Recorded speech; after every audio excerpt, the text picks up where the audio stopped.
table is about culture, identity, knowledge, empowerment, selection, visible leaders, visible candidates. 20 minutes.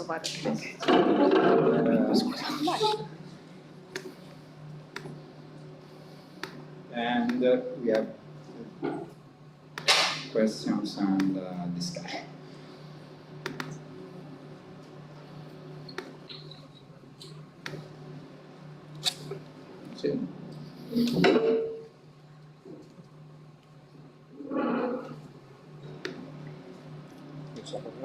Ok.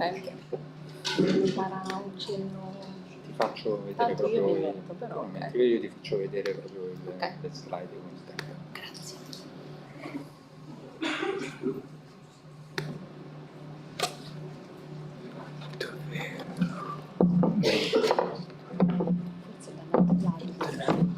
Forse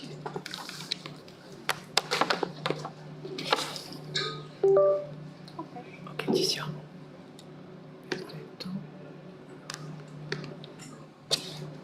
Ok, grazie. Sasa, okay. Hello everyone, good afternoon. I am Gaia Antinelli and today I'm going to do I think it's the last presentation before, submitting of the thesis. That means that the research is pretty much done, and today I'm going to talk to you about as many details as possible, and I'm going to also dig some results in order to get, your interest. My research is about third sector in southern Italy, and for those who are not familiar with this concept, the Italian third sector regards private non-profit organizations that work for civic, solidarity, and social utility goals. So these entities operate independently from the state and the market, and they are regulated by their own laws, okay? This is our case study, the FQTS project, which stands for Training for Third Sector Leaders. The project started in 2007 regarding third sector organizations and, as I said, training their leaders, especially in southern Italy. We are going to focus our study regarding the 2023-2025 years, and this project was born creating several axes that work on, let's say, social good in general. There are axes related to climate change, but we are going to focus on what regards my interest of research, which is third sector facing gender issues axis. So we collected over 450 participants. As you can see, the distribution of gender was really imbalanced because it was like 70% women and 30% men. And there were organized 6 events in the 6 Italian southern regions in 2023, but I'm going to talk about the phases of the project later on. So these are some pictures from 2023-2024. As you can see, the one in the left corner is me and Professor Peruzzi doing the first part of the events. So it's like the formative training part for organization. On the right, you can see like the participants, and then on the bottom there's still me and Professor Peruzzi doing a participatory forum session that followed the training that was done in the morning of every event. So our main goals were and still are to assess the current level of awareness regarding gender issues within the organizations, to highlight the perception of gender gaps that participants had. So trying to get from them even some personal stories, some backgrounds, some social representation of gender gap in general. And also, we wanted to investigate the presence and the absence of formal gender equality policies within each individual organization. So the research took place in different phases. First one, as I said, 2023, there were done 6 regional training events that followed the forums, participatory forum sessions in the 6 Italian southern regions. Phase 2, after the first 6 events, we selected some testimonials, privileged testimonials to do in-depth interviews with, and they had to be female leaders, and it took from 2023 to 2024 to collect them all. And phase 3 were the interregional events, so it was like a collective of regional events that were done the year before, and this time there were not just for each region one main event. It was like collecting 2 main events, collecting southern Italian regions. So as I said, each event began with formal training session in a traditional lecture style setting. It was, let's say, needed because we needed to create like a background, common knowledge and use of right terms in order to manage what is talking about gender gaps, gender equality. So we needed to create a common ground, let's say that.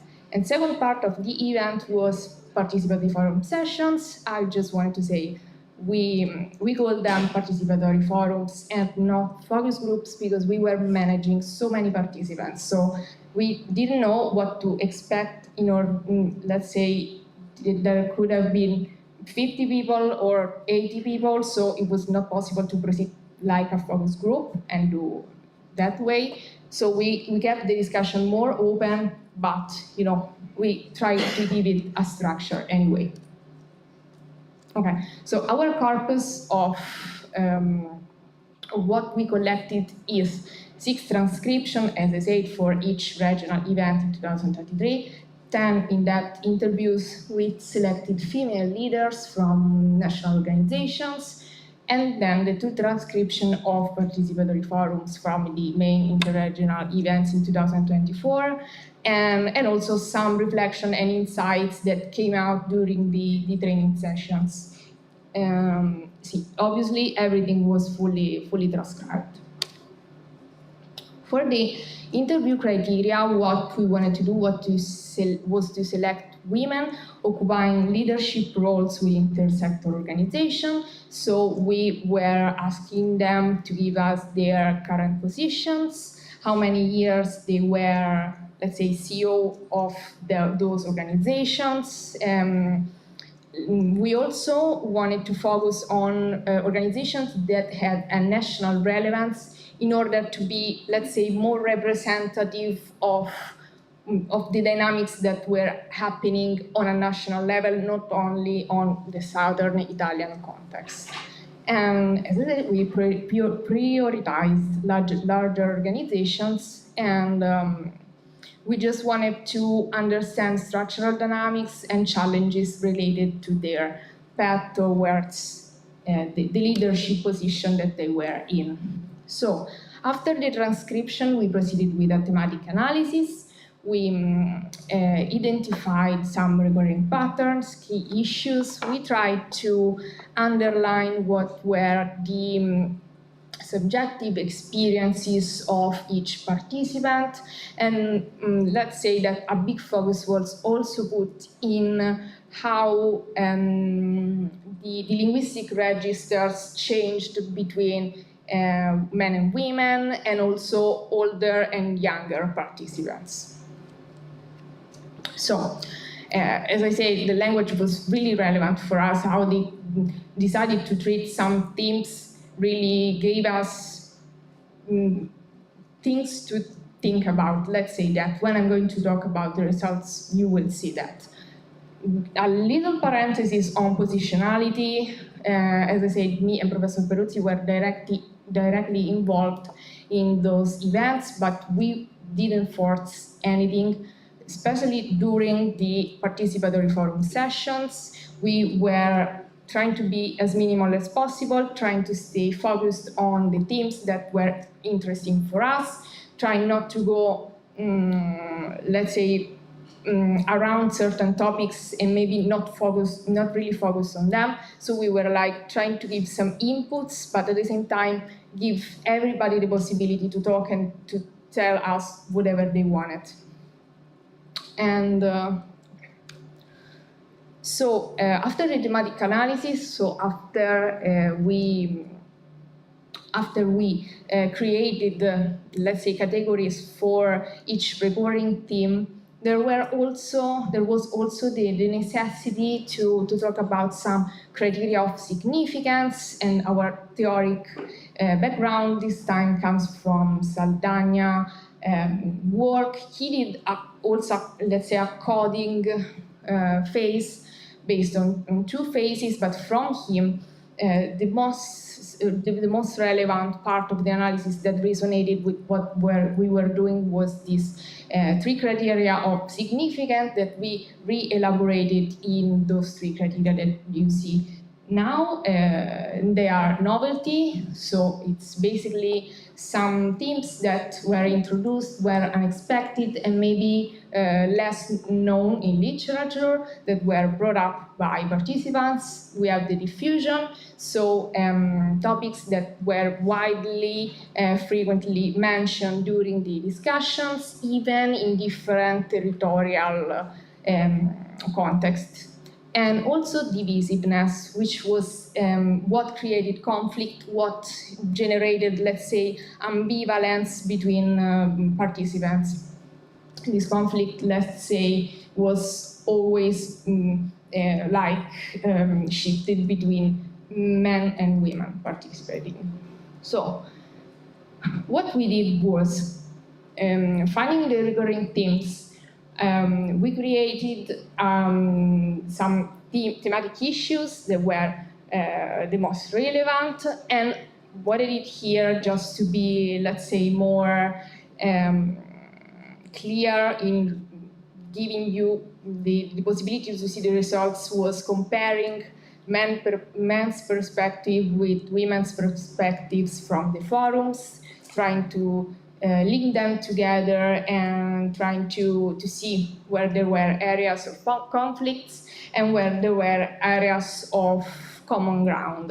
And also the last part of this is seeing if some issues that were brought up were, let's say, problematic, so seen as a persistent problem, or proactive, so like visions of, or maybe suggestion for a better future towards equality.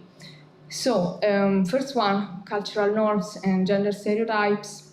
Women really felt the binary categories in different levels of societies, and men didn't really feel like there were too many strict, let's say, binary coded things going on, but at the same time they were talking about like how some jobs should be done only by men, like carpenter or woodworking or everything that regarded, high demanding physical jobs. They were like, that's men stuff, you women should not do something like that.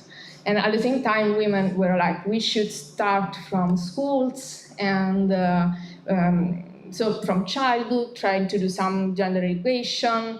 But this, as you can see, was one of the elements of divisiveness that between participants. And then we have the role of institutions. So women were like, family, yes, it's important, but it doesn't really give you obstacles in crafting your representation of gender gap, gender balance, while men were like, no, family is the first thing where you should start being taught how gender conformity, gender normality works.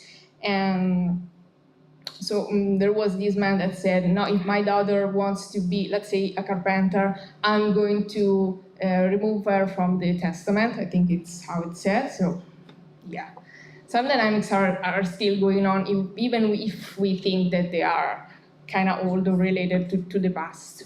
So, leadership and representation. Gender gap obviously is really felt by women in third sector because they are like 70% of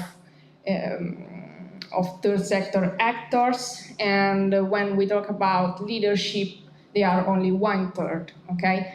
While men do not, let's say, problematize symbolic authority, they didn't even really think about it. And also, women's role in gender-sensitive social change. Women know that they are a discriminated category, and they are like trying to be also educators, going to schools, talk to children, to sensitize them about these issues, while men still perceive women as, they perceive women as a new privileged group. There was this man that said that you use like violence and media talk about violence against women just so you can be treated as victims, but sometimes this narration really reinforces how you want to control everything. So, there were some, let's say, still division and issues to be addressed. I'm going to be quick on that. There was also some geographic narratives. Men were like, yes, gender issue is a problem, but on the north, like in Milan, everything is much more better, everything is solved already. So they were like trying to postpone the discussion to a no time, no space identified zone. And they didn't really have in mind what was the real state, let's say, of things, of the art. Then language was really different. Women were like, we want to be called presidentessa, not presidente, dottoressa, not dottore. And even on official documents, there's still work that needs to be done. And as I said, for men participating, it was not a big issue. And for the proactive point of view, so things that were suggestions for a better future, more equal future, some women participating in, as I said, in school, where they told us that they went to a classroom and let them see the Danish Girl, which is this film related to transgender issues. And they were concerned because it was, they had children, they were 10, and they were like, is it the right thing to expose them to this content? And after the movie, children were like so, let's say, happy that there was this kind of new representation, new themes that were brought up, then they didn't really even know that this kind of reality exists. So they were, yes, this kind of pedagogy could change something, and let's start from childhood. And for the educational strategies, as I said, the use of the storytelling, movies, but also intersectional tools could be useful, while men didn't really even imagine themselves in the position of trainers about these topics. I'm going to be quick on this one. These are the findings from the interviews with the women leaders, and so each one of them, the most important things were that they felt lucky that they were in that position. Everyone, like they felt like almost they didn't deserve it, but they got there because they were lucky. Because some men decided that they could be women leaders. And at the same time, there was this CEO of an organization operating on a national level telling me, first year of my presidential work, I had to be there for a public event, and there was a man asking me to repair his shirt, sewing the shirt, like a button from his shirt, and I felt humiliated. And someone else also said, I know sometimes they call me, they want me in public events because I am a token, I'm just something that they need a female leader to be there, but they don't want to hear what I want to say, they just want some female representation on a panel, basically. So, future perspective, as I said, there is really a lack of systemic attention regarding their sector. We do not have official data. Also, Istat, Italian statistic institution, doesn't create, let's say, a really in-depth analysis of what third sector is. And so we wanted to develop within the organization with this project, thanks to the organization, a gender equality plan that can be tailored specifically with them, for them to set short-term and long-term gender equality goals. Last thing, why it is important, because social representations obviously shape how individuals and groups make sense of, in this case, gender roles. There are persistent problems, as I said, the tokenism one, that really reinforces inequality, and we can work on that, creating new scenarios, alternative representations that are socially negotiated, and also analyzing social representation in order to understand the gap between everyday discourse and transformative practices. As I said, they can be socially negotiated, so we can all work on that. Thank you.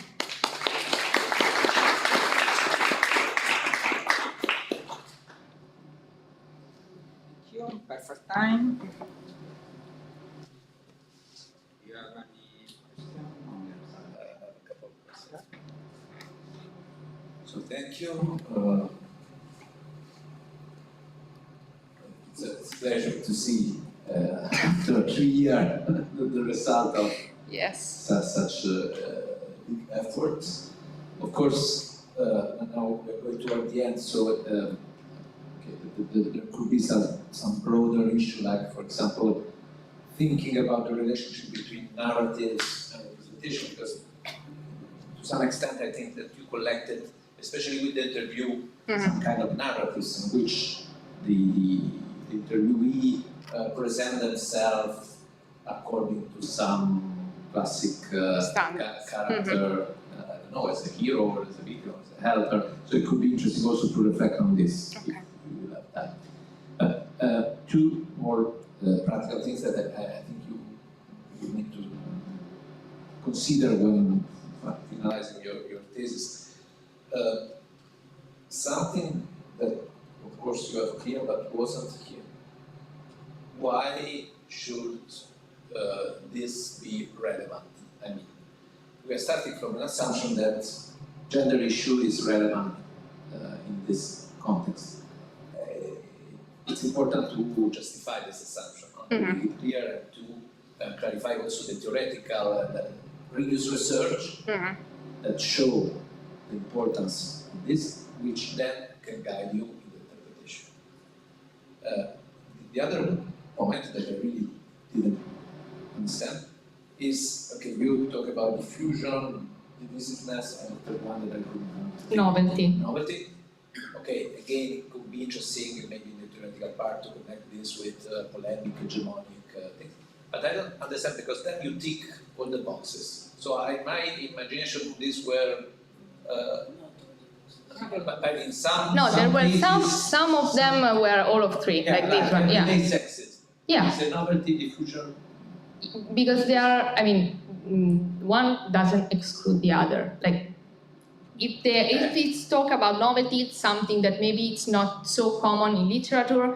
Diffusion is every woman from the interview talked about this topic, and then divisiveness, where like some of them had different views on gender stereotypes.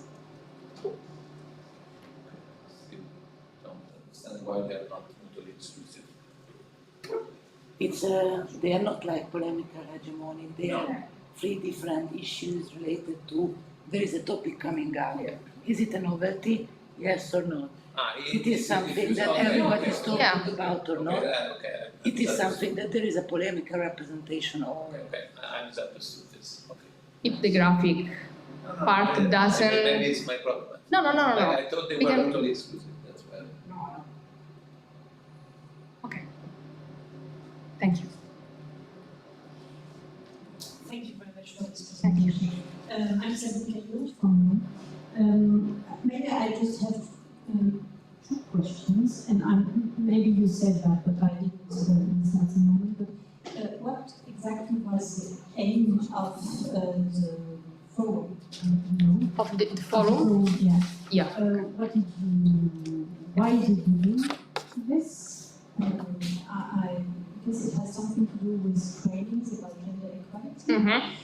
But how did you present that to the participants? Okay. What were the activities you proposed to them, etc.?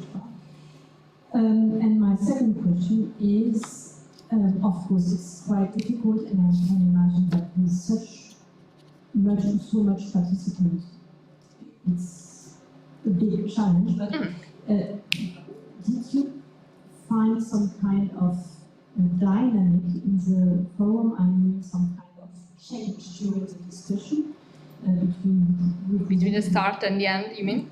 Yeah, in the debate. Okay. And it also makes me think about a very, very old study by Geneviève Fischler regarding polarization.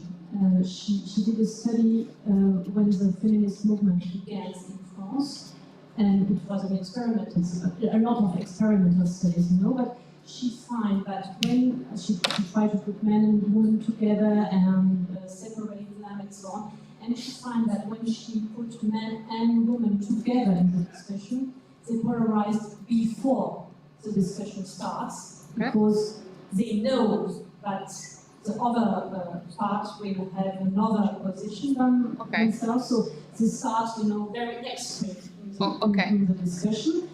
And the same for men, because they wanted to appear as open to feminist position and so on. So the polarization starts before, so that she didn't observe polarization during and after position. So yeah, just interesting to know how you perceive the dynamic. Okay, so first of all, thank you so much for what you said. I'm going to ask you later the references of the research you were talking to me about, so I'm really curious to see. Okay, I'm going to start from the end of what you asked me. Was there a change during the forums, like from the start to the end? Actually, no, because, and I can say this with, let's say, kind of confidence, because we did the regional events in 2023, and then we did the interregional events, collecting all of the participants from the previous year in the next one. So they came in 2024, having already done the formative training of 2023. The only different part was it was a training that was a little bit more focused on, let's say, gender gap reports. Okay, but the participatory forums were like considered of the same structure. So we wanted to see if in 1 year after the first part of the training something was changed, and no, the themes were recurring, were the same, exactly the same. For the dynamics, I'm going to talk about this obviously more in depth in the thesis, but men really didn't know what they were doing there, and at the same time they tried to be stronger, like interrupting women. It happened a lot, or like not validating, let's say, the position that women held even in the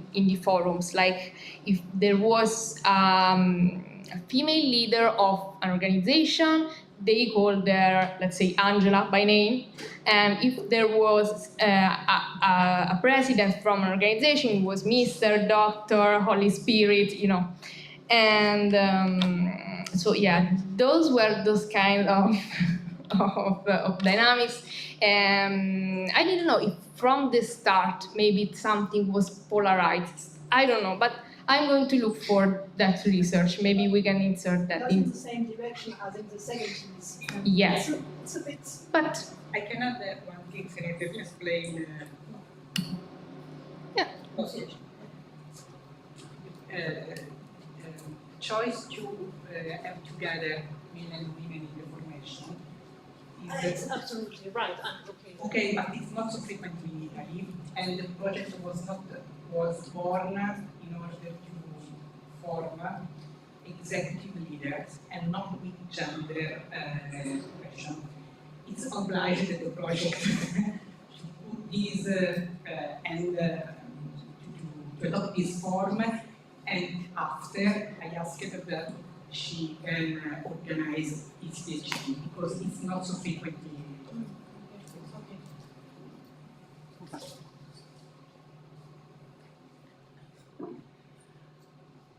I fully agree with Mauro. I didn't see you for a year now, and it's evolved and very, very interesting. I have one question, which is mainly, you were working with the third sector, but did you find any difference respecting the literature with the first or the second sector? So there is something specific in the third sector or not? Yeah, this is one of my questions. And I think a bit on what Sabine said, if during the forum, if there was any kind of consensuality or, something changed with the participants, everybody was just saying their opinion. So it was some kind of collaboration during what happened or not really? During the forum, it was the majority of the dynamics where I'm sharing my own personal experience. So people were commenting on that and then sharing their own personal experience. So collaboration, I wouldn't say that it happened. But maybe there were men that were more sensitive about that, and they recalled some experiences that some of their female colleagues had, like they said, I wouldn't create problems for myself, like even to consider a CEO position in my organization, but I know that my colleague Sarah does it because she has children, she has a family to manage. So there were some, I'm going to report some discourses on the thesis because I think they are important. Some men were on the collaboration side, like recognizing that there is this kind of imbalance. This is what I would bring up regarding that. And for the comparison with the first, second sector, yes. We don't have so much literature that compares them, but what we saw was that for let's say for organizations that work in the public sphere and that get money from the state or private organization, it's always convenient to have some kind of gender plan to be more inclusive, because maybe they can make money out of it, like the greenwashing thing, they can do it the same with gender. And with third sector, the problem is that money is not the central thing. So they are really below that because they don't see an interest in, money, in getting money. And this is why we say to them, you are the first one that work for social good. So you should be as an example for the society of inclusion and equality. Thank you, Gaia. Thank you, everyone.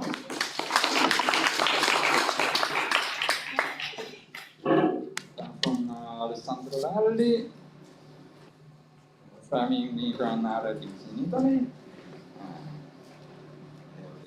That's the title. And is 20 minutes. I show you. Pure cronometro. Puoi dirmi dove è la tua presentazione?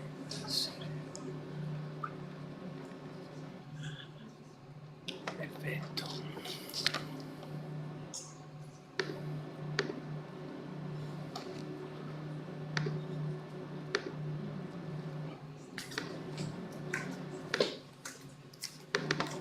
Okay,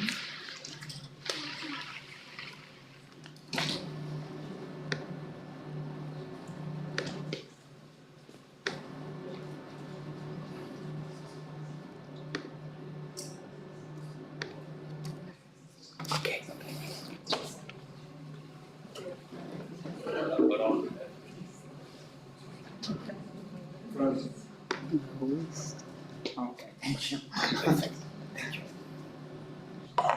Good afternoon. Can you hear me? Good afternoon, everyone. I'm Alessandro Ralli. I'm about to conclude my first year as a PhD student of this doctoral program, and now I'm going to introduce you into my research project. My research deals with the relationship between political communication and the immigration team. And one of the main goals is about updating the literature on the current media landscape within its opportunities and risks for our democracy. And also I'm interested in the potentiality for social movements to influence public debate. To address these themes, I have postulated 3 preliminary research questions.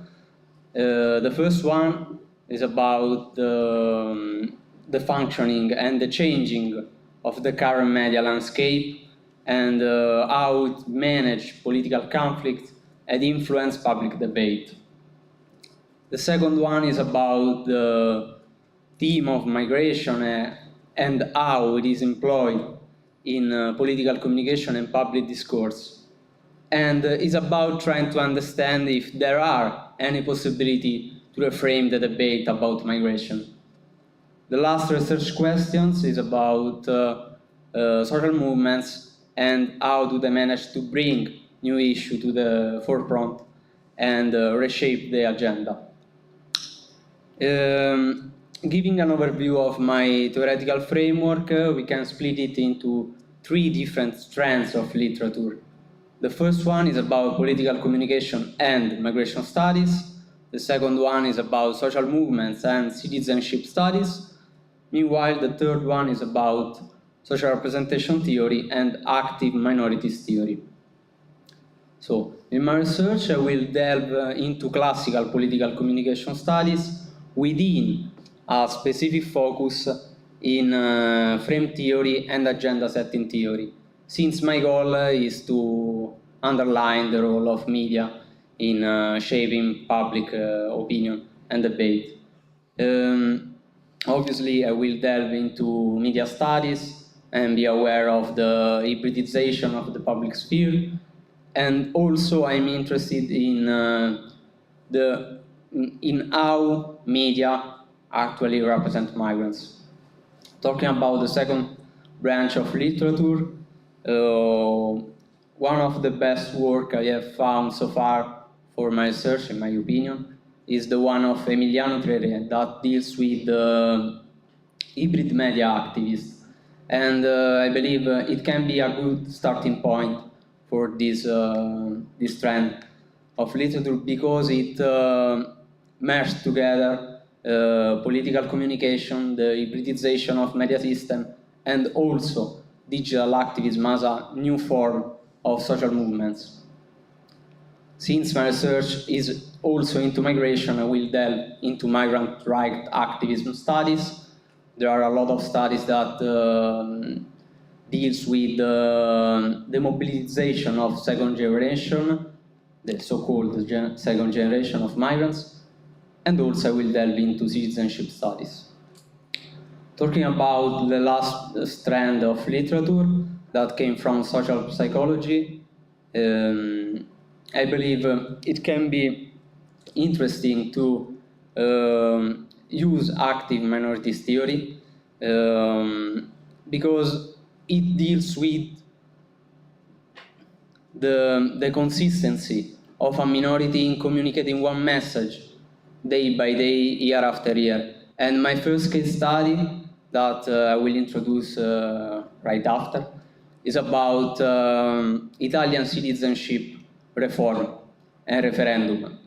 And it's about a minority of the so-called second generation that try to claim that wants to change and reform this law.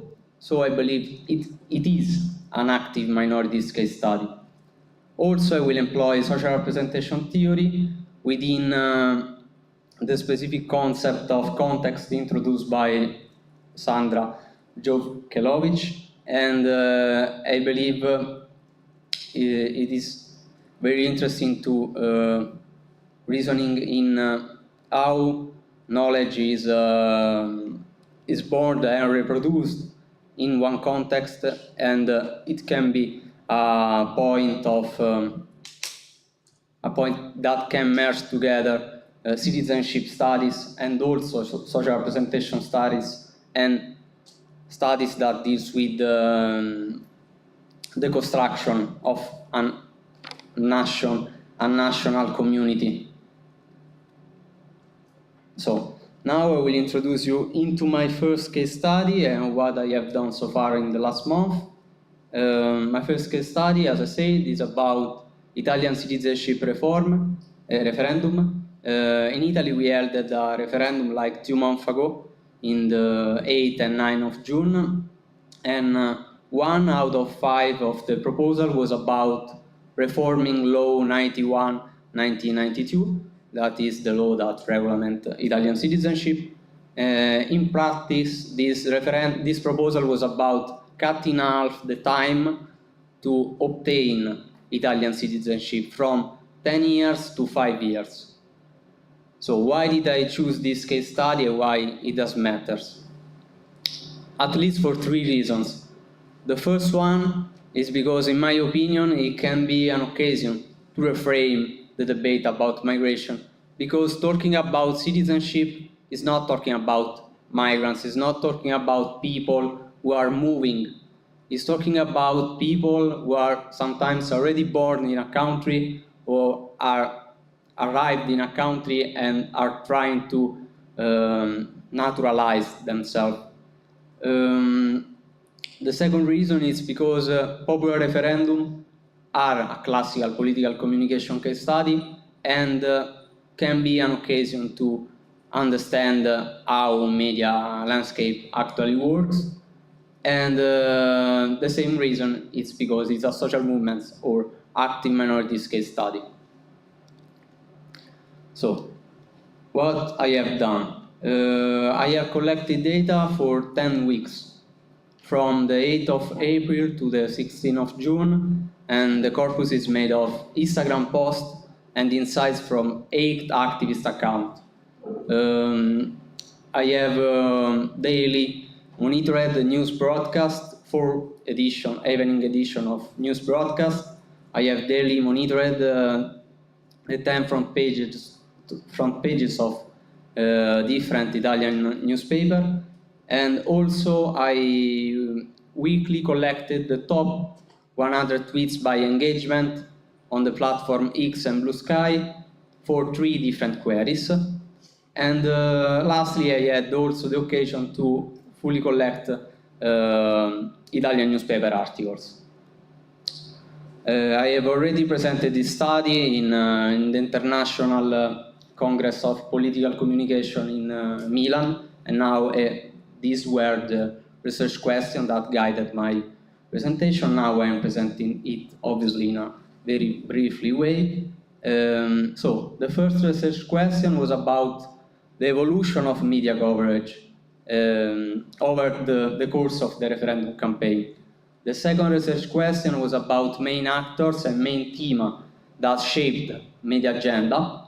And the last research question was about communication strategies employed by the promoters of the referendum and how these strategies worked or not. So going briefly to some results for each research question, talking about the first, the evolution of the coverage. We can underline that the referendum entered the agenda, the traditional media agenda, only 1 month before the votation and disappeared right after. The same thing happened for social media agenda. We can tell that the trend is very similar, but obviously social media agenda kept the debate alive both earlier and for a longer period. But the trend was similar because right after the votation date, the referendum disappeared the agenda. Talking about the second research question, about key actors and thema, it is important to underline that political actors played a central role, functioning as a real catalysts for public debate. They managed to shift the debate from the themes of the referendum to the legitimacy or not to abstention. Right-center coalition called several times to abstain, in fact. Meanwhile, on social media agenda, also right-wing political figures dominated the arena and proposed frame of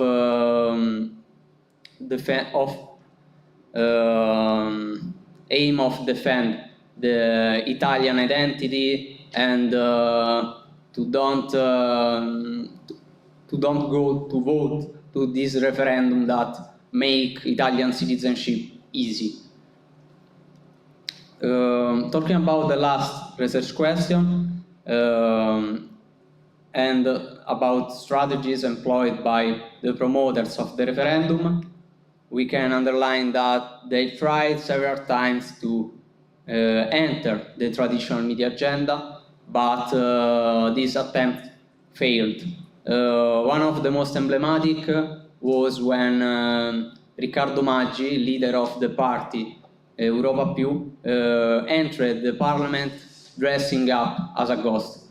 But this, as an effect, just 35 seconds coverage on 2 different news media outlets. But despite this, the promoters of the referendum managed to gain a lot of visibility on the social media Instagram, despite starting for a small follower base. So, going to future direction for my research, I have in plan to systematize the literary review and produce the retext section, obviously because the data collection took me a lot of time. I have in plan to identify an additional international case study, and I have in plan to segment the data corpus for different types of analysis. About this last point, this is like a sort of plan to what to do with my data, and I have in plan to do both qualitative and quantitative analysis. Depends on kind of data that I will use. For example, I have in mind to use News TV broadcast video that I have collected to do qualitative content analysis, frame analysis. And the plan is also to use the full newspaper article to do a lexical cluster analysis. And for the tweet and Instagram post, the plan is to do a qualitative content analysis. And also, the plan is to interview members of migrants' right social movements, both in Italian and international context. This can be the case study that maybe I have the chance to investigate in my visiting. So, thank you for your attention.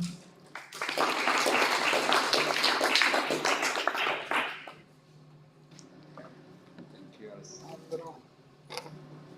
We have a little more time to discuss.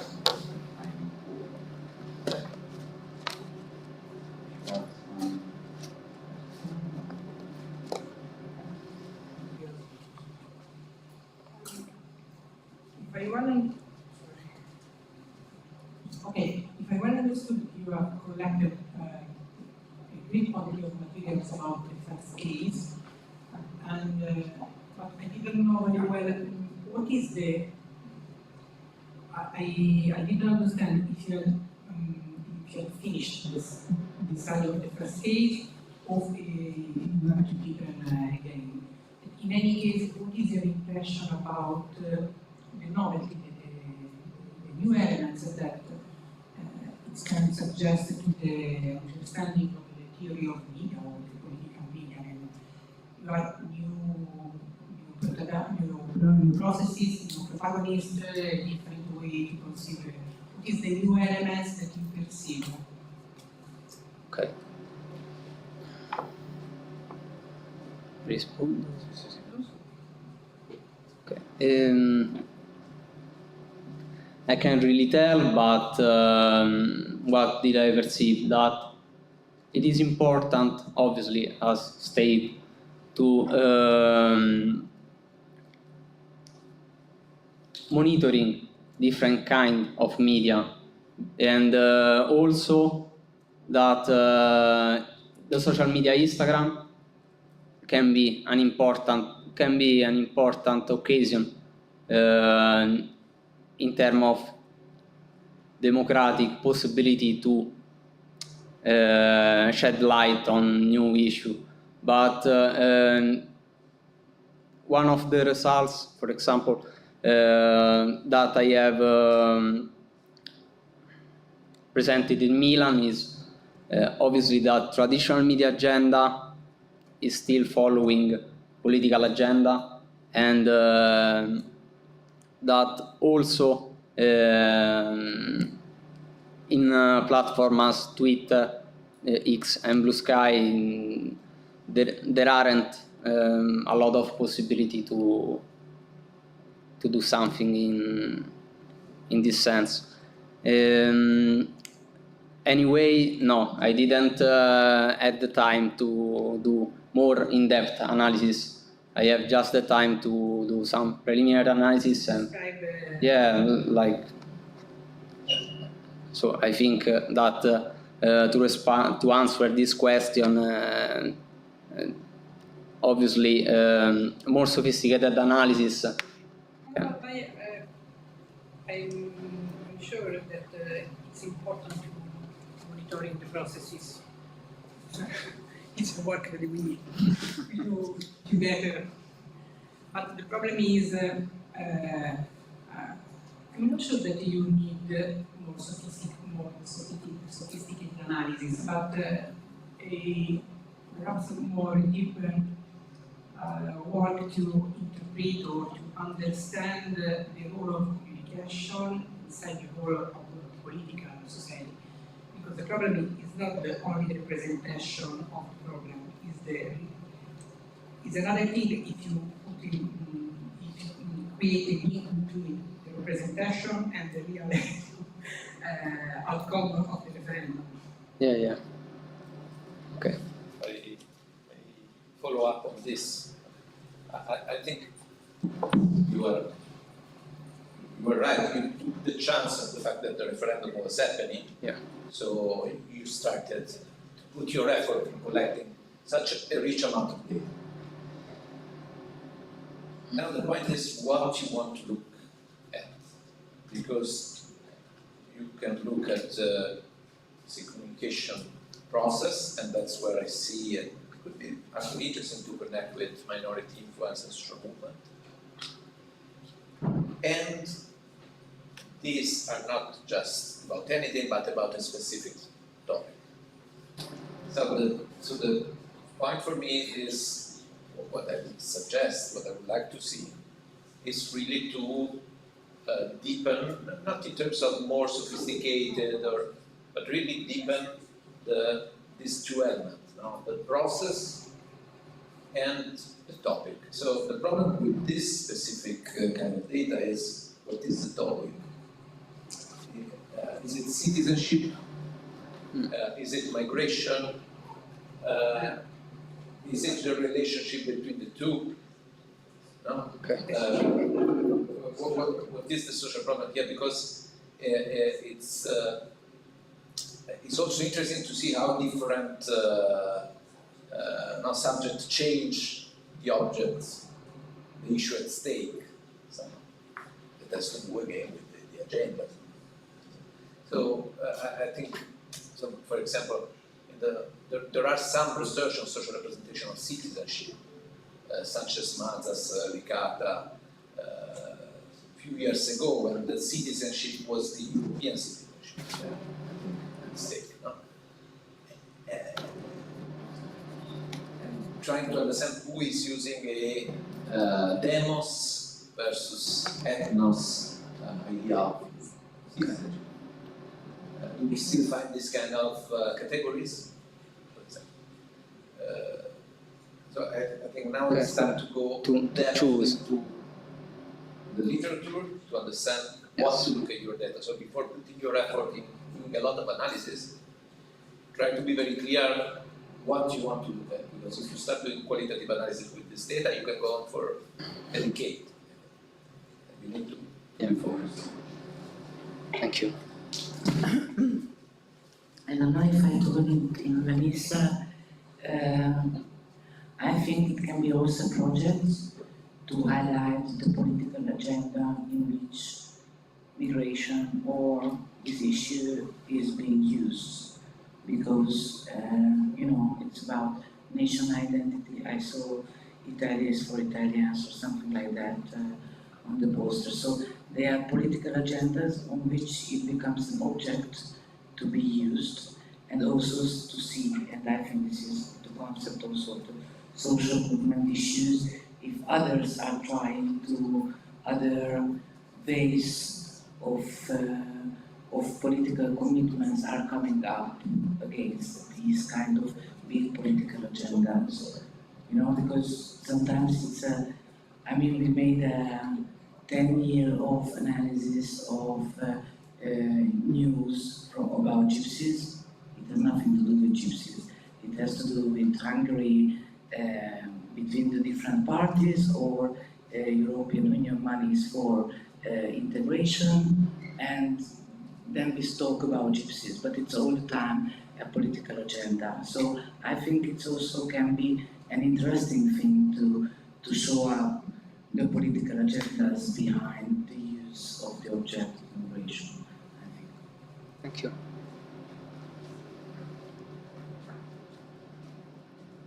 Thank you, Alessandro, for the presentation. Actually, I have a curiosity.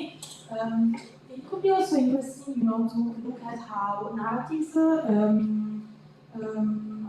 challenged by counter-narratives. So this relates also to the dimension of power. So basically, who sets the agenda and what are also the scopes. So if we think at the public sphere, disruption is there. So that could be an idea. And also, you were mentioning the qualitative quantitative analysis of Instagram. Are you also imagining of doing some visual analysis? This would be really interesting. And also some independent media, for instance, on Instagram, how they use meme to communicate about this. In political communication, this would be nice. Grazie.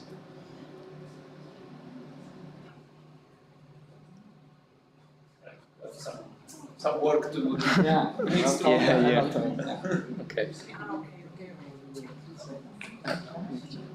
Well, if I may, just for food for thought for you, we discussed it Later. Okay.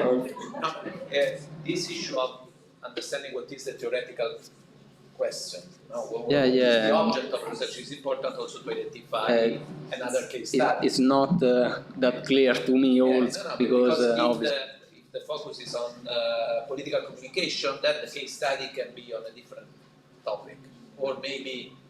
In my opinion, would be better to have it always on citizenship, but again, it could be European citizenship. Yeah, in Germany, I just read before coming to the session, but a debate is starting in Germany about the flag and the national, how do you say, song, the national song.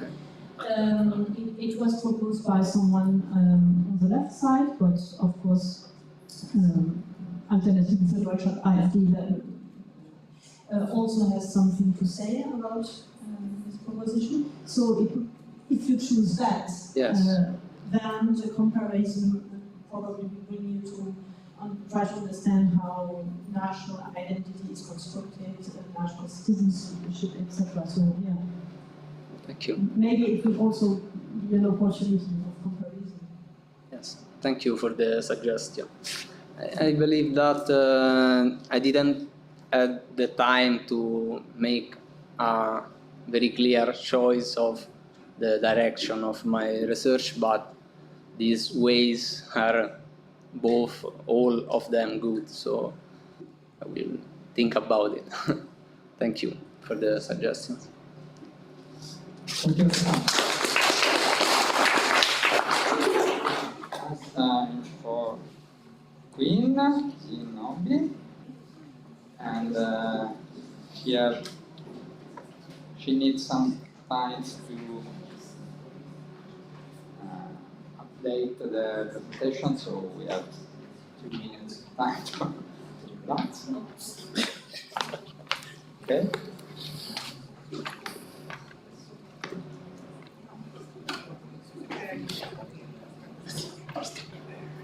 May I change the floor. start the discussion of the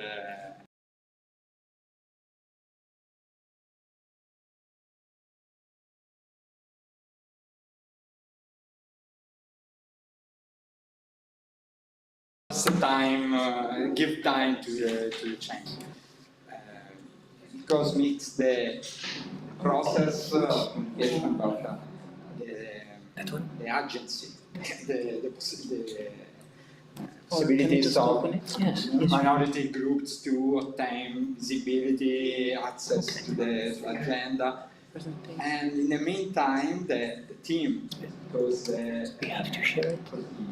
Citizenship means about identity, very deep cultural themes, social representation. So it's interesting in both sides. So I think we need to find an interesting similar case and similar place. Yeah. Okay, but maybe not strictly related to just one to citizenship. No? Exactly. Exactly. The discussion about like There will be a lot of, as there will be a lot of opportunities. At lunch we were talking for example about Macedonia, no? Okay.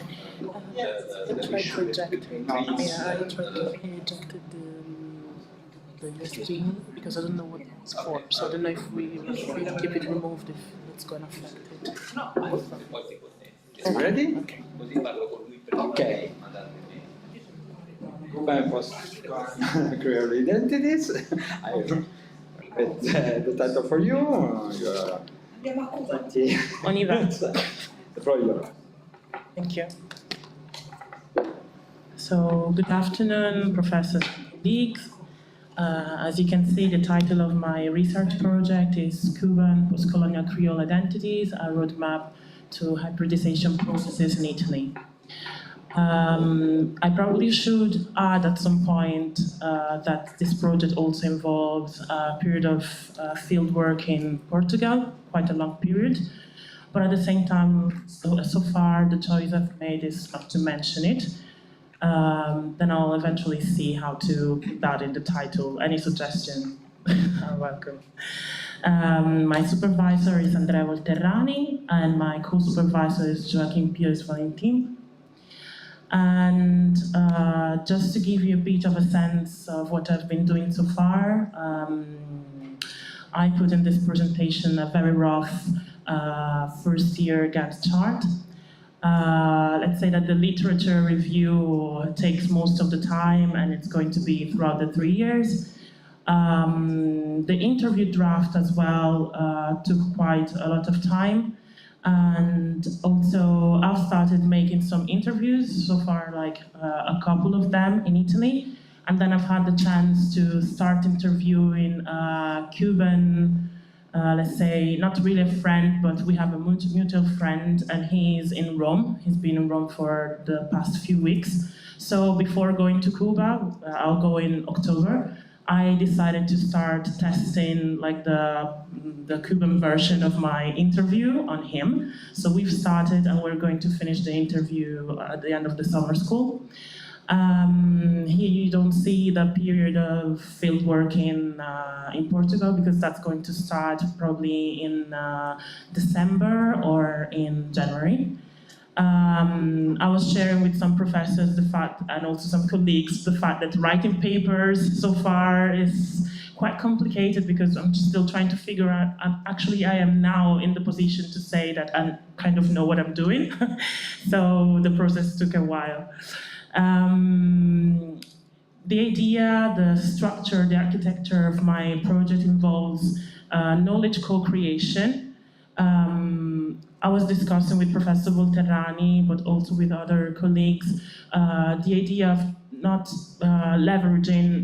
totally leveraging on the fact that I'm part of the group I am actually investigating, and probably trying to set, let's say, the discourse forward, at least for those who are involved into the project. And so go forward towards a knowledge co-creation and a process of conscientisation, as Paulo Freire taught us. And also, given the sort of perturbative potential of this research, I also feel like the interviewees deserve to also know the progresses that have been made, and things where they are often represented by researchers, by the media. I think it's also, let's say, a sort of social justice to make sure that also the results from this research are corroborated and also worked upon within the several groups. I wrote a few words on weird studies. Which studies stand for Western economies, industrialized and rich democratic countries. Also, the idea of this acronym is quite Western at the same time, because it's kind of excluding the fact that other countries can be wealthy. We've seen nowadays how power structures have been kind of rediscussed. And also the idea of democracy as being, let's say, a vessel or a flag of the Western world. We're kind of seeing it on our skins, how this is kind of put into discussion again. So yes, also this. And my idea at first was that this research was kind of a counter-narrative towards this, but then I came to realize that that's not really the case, because first of all, the partners in Cuba told me that also their formation, their academia is kind of Western, so they told me, please don't expect that you're going to find out things that are kind of different from what you've been studying, because also like the validation, being part of the academia network means that you have to align with the Western view. So they kind of lowered my expectation on that. And I also thought having, let's say, a Nigerian, so a migrant background, and also the people I'm going to interview have a shared migrant background, so that would have set things in a different way. But actually, the things we're talking about, the so-called second generations, they have all been naturalized and raised up and, let's say, acculturated according to the Western point of view, blend with other point of views, of course, which is the object of my research. So putting together like these three countries and these three field works, I kind of expected and kind of expect to create an sort of unexplored field of meanings and cross-representations. Why do I say cross-representations? We'll see that during the presentation and the questions I kind of structured for the interviews, because I am actually also, besides then, let's say, comparing the results and then deciding what kind of analysis I want to carry on, I made certain things explicit, which means I actually, then you see that, I actually asked what the Italian interviewees or the Portuguese interviewees thought society was in Cuba, for example, or vice versa. So things that normally are not interesting or are not seen as relevant for the academia because they're kind of implicit, I, on purpose, made them explicit. And also in the case, I also expect people not to be able to answer these questions, and that for me is also a result. Also the fact that they're not able to give me an answer is a result I want to keep track of. So it's very important to me to make sure I touch various aspects of my interviewees' lives. And also we're talking about political agenda. That's one of the things I also analyze explicitly during the interviews. In order to, let's say, map out what the, what the worldview could be, or let's say all the spheres of one's life, I used the map laid out by Martha Feynman's and also her vulnerability theory. I leverage on the fact that the vulnerability theory is not meant to say that we have vulnerable groups, but that vulnerability is a mutual experience for everyone, and groups can also, due to the uncertainties of nowadays, can also move from a situation to another. So yes, if you want, I can give you a few seconds to read it. But yeah, okay, so these are the spheres. So we have family, income, work, health, social relations, digital capital, community capacity, housing conditions, education, cultural capital, and institutional capacity.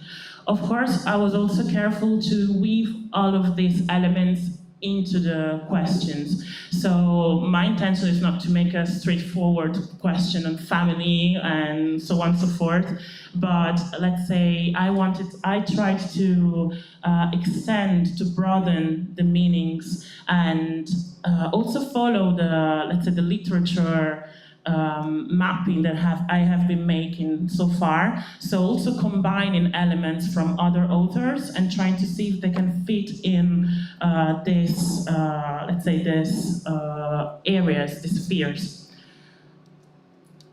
So I started, like my interviews have been starting with a question on aspirations. Of course, there are some words that are kind of understandable for those within the academic field, but are not that understandable, or they might lead to a different lead of answer for those who are outside the academia. So, for example, the word aspiration, I substituted it with desires. It's not exactly the same thing, but more or less, and also, let's say, combined with other elements, then it can give me the overall sense of aspiration. So let's see, for example, question number 1, how do you feel to fit in Italy, and how have your desires evolved over time, if they have? So this might seem a very specific question, but luckily, as I expected, it leads to lots of answers. So the 3 people I've interviewed so far, they leverage on this question to actually delve into their lives, their families' expectations, so not just their expectations, but also the family expectation. And that helps me a lot to cut other questions from the semi-structured interview.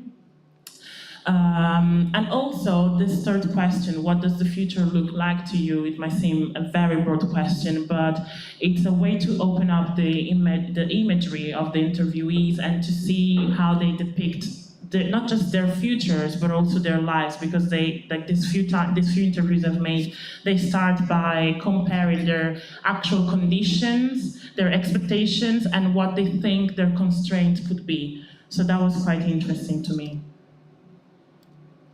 Then education and livelihood. So I wanted to understand like the means of, like the way they support themselves, Also, let's say, their support network. Why should someone think about the support network? Because it's about relations, and to see what kind of relations the interviewees have, if there are some similarities, of course. We talked about vulnerability, so also see whether these support systems are trusted or trustable, and if they've made use of it. But at the same time, I also wanted to know, let's say, the groups these support systems referred to. So do they have friends, like Afro-descendant friends they ask help to? Because that's also part of the hierarchy, no? There's also a hierarchy in help.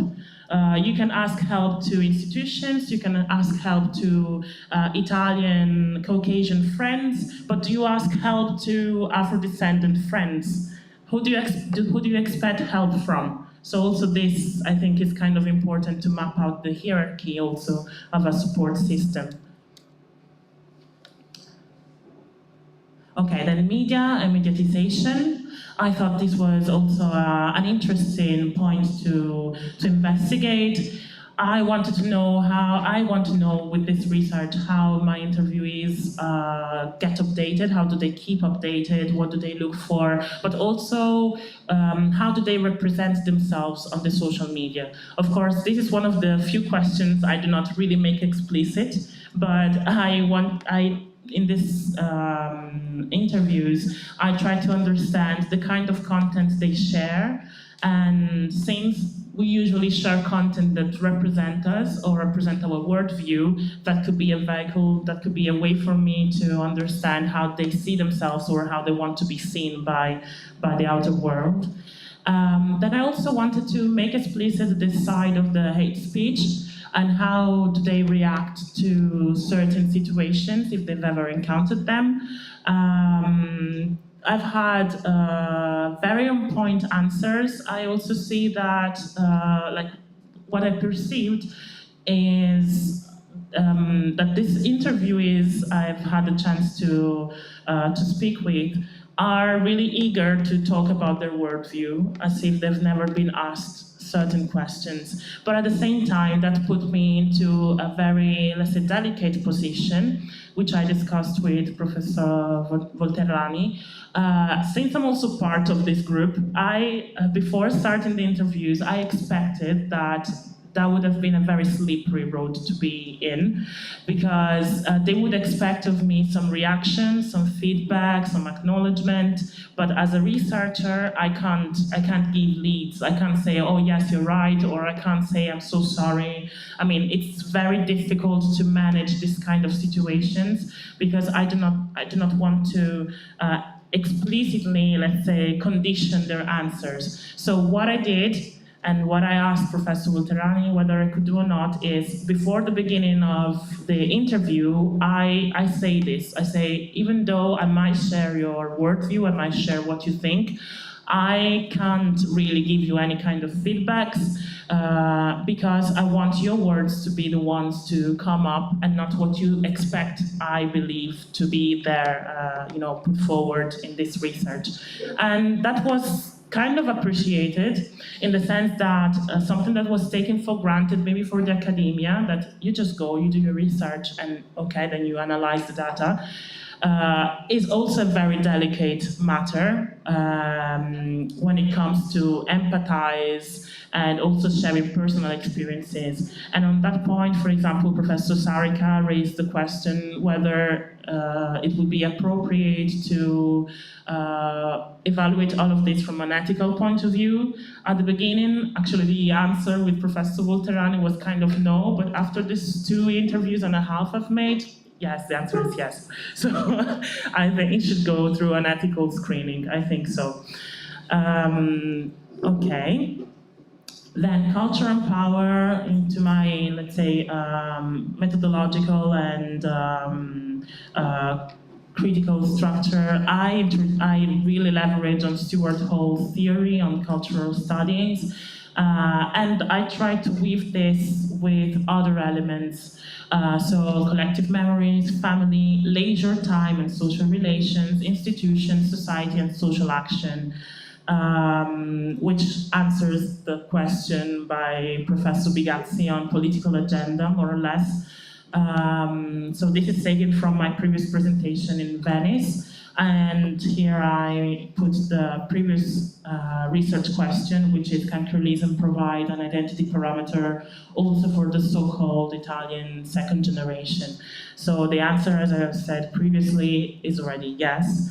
And the question is now, what power structures does the idea of Creolism unveil for the so-called second generation citizens in Italy? And I guess also, yes, okay, also in Portugal. So yes, power, cultural heritage, cultural hegemony, associations of idea, the stream of thoughts, all of these are present in the interview draft, but are also arousing during the interviews. So that will be a very interesting food for thought to analyze.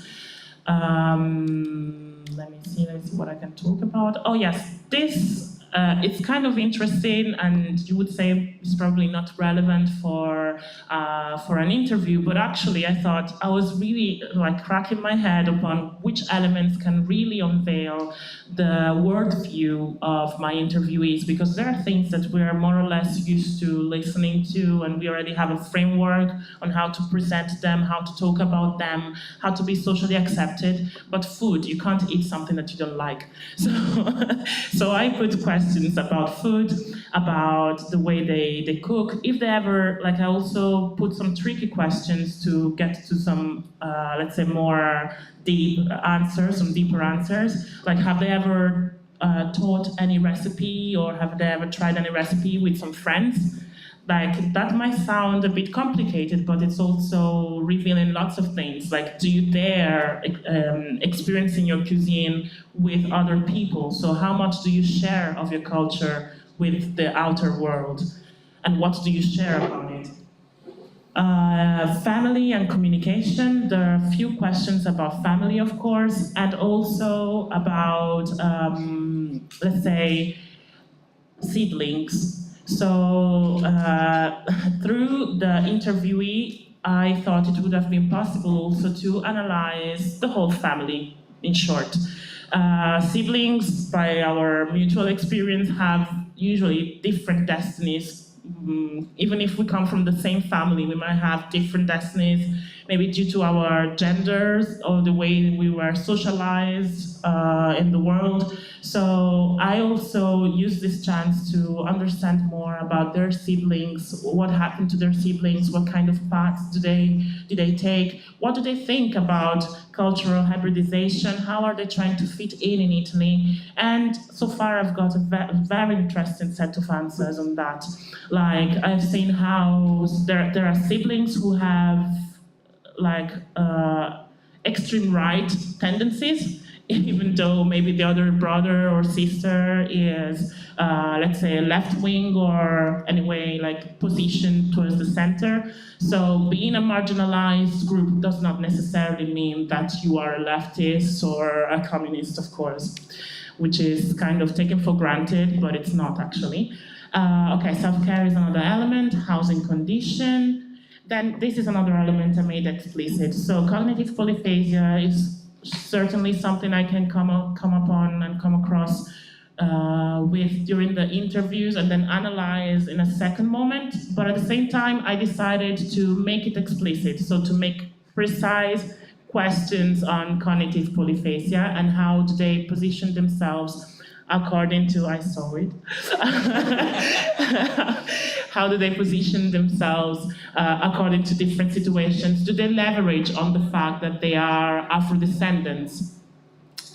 So, okay, yes, derivative. Okay, naming is also a very important matter in my research. I leverage on the work of Serge Moscovici, like everyone, of course, social representation, and also Gina Philogene. And I asked this specific question: how would you call yourself based on your identity? This is also very interesting because we think about heteronaming, but I want to know how much this heteronaming has been internalized by the interviewees. Professor Binotto, I'm done. And the last thing on my position, as I said previously, at the very end of the interview, I specifically ask what do they think about me as a research, as an academic, as a researcher, as someone who posed these questions so far. And that's also because I have like some layering over there, and I want to know how do they feel about power structures and about how they feel being interviewed by someone from their group. Collective memory and colonialism, that's another thing made explicit. And thank you so much for your attention. If you do have any question, proposals, suggestions, I'm here. Thank you.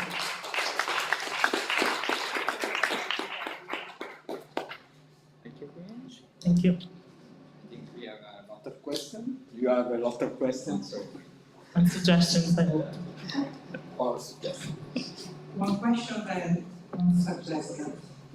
The question, you opened the presentation of your framework, theoretical framework with the theory of vulnerability.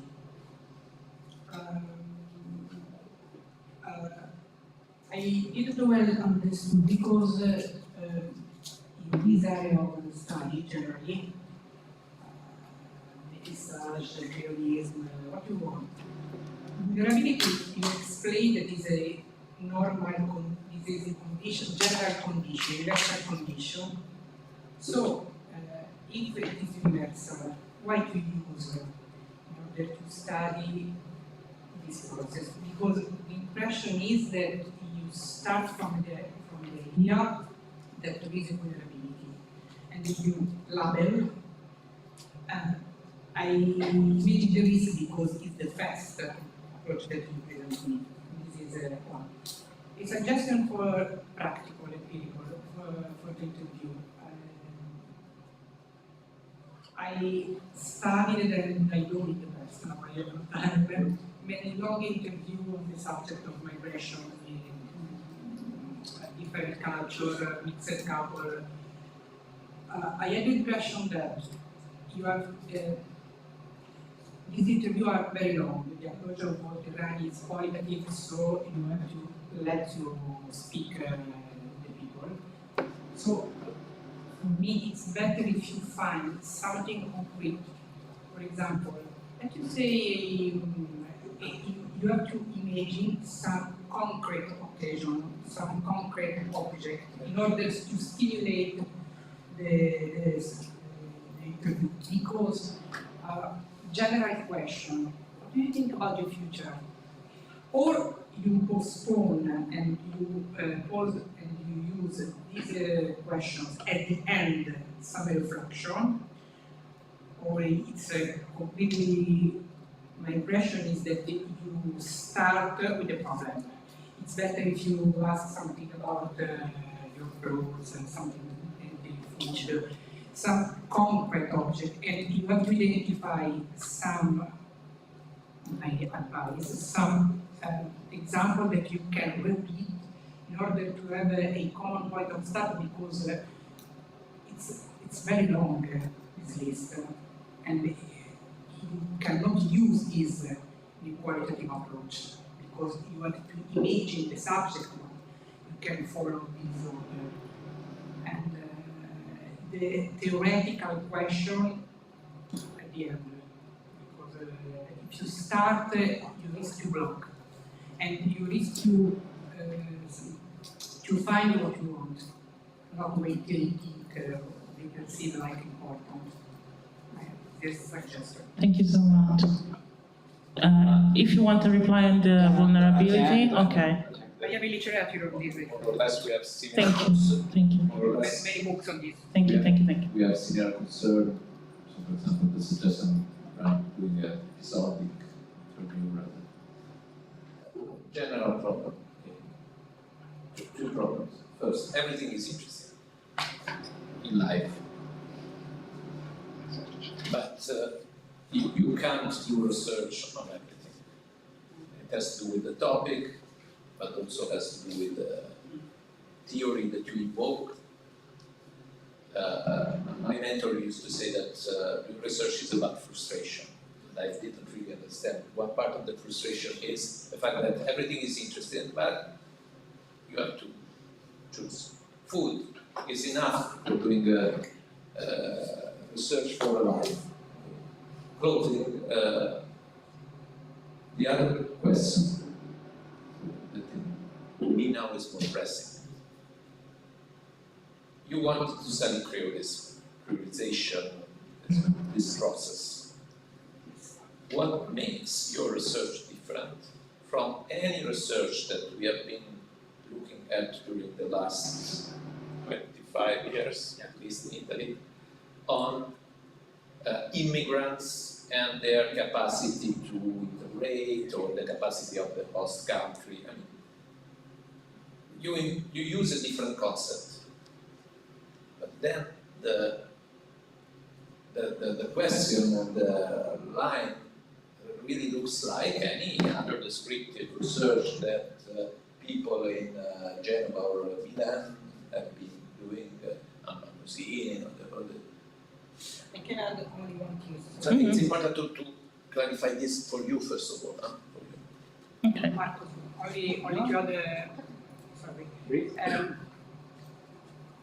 My impression is that the elements that you propose is typical, classical of a long, very long tradition of scholars that refers not only to the first problem is that are already studied. The second is the context is completely changing now. When I read your the list of topics, it's very similar to the list of 20 years ago. And my idea is the idea of interaction, but today to speak with the student, Alessandro, I didn't understand the age of the people that you want to interview. 21. I don't know very well, 21 I know, but I imagine that media on some cultural product or some are completely different, so perhaps it could be useful to experiment one or two interviews and to redefine the list of the topics. Perhaps, I don't know. Okay.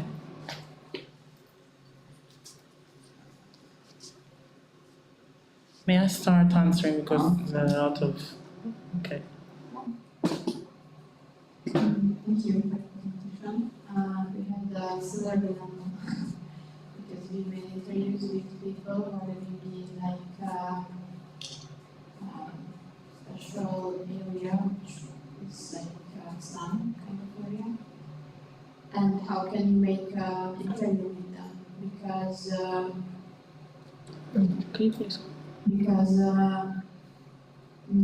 so you can be neutral, I guess. So if you are saying, okay, in the beginning, okay, I won't like do anything or I won't react to you, but you can be, and I don't know if it's a good direction to try to be as neutral as possible because we are trying to achieve something which does not exist.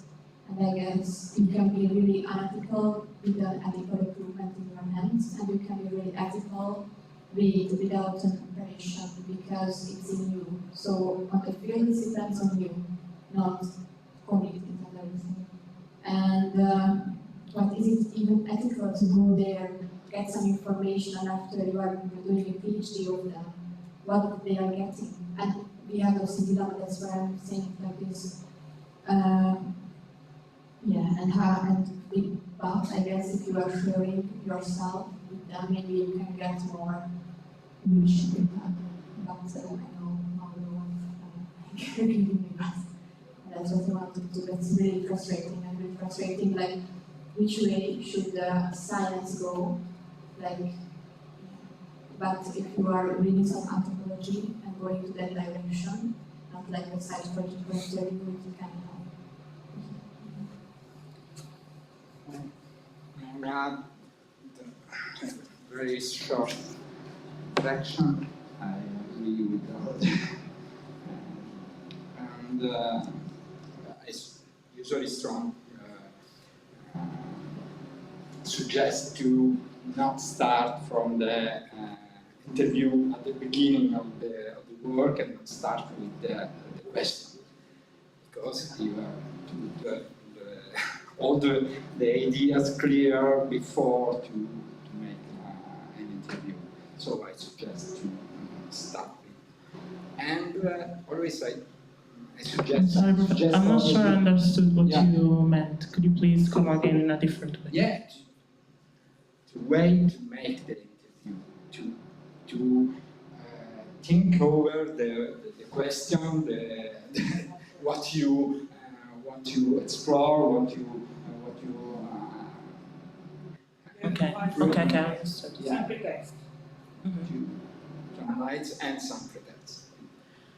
And you can, it's a general suggestion for me, to start from that data, because how many Banyans there are in Italy, and how many, what's the flows in some statistics, other research. It's important to start from the background knowledge of the field, and you can also start from other text produced from people of second generation. You can test your hypothesis on this text, this kind of text. So it can be useful to arrive a little slowly to the direct interview. Okay.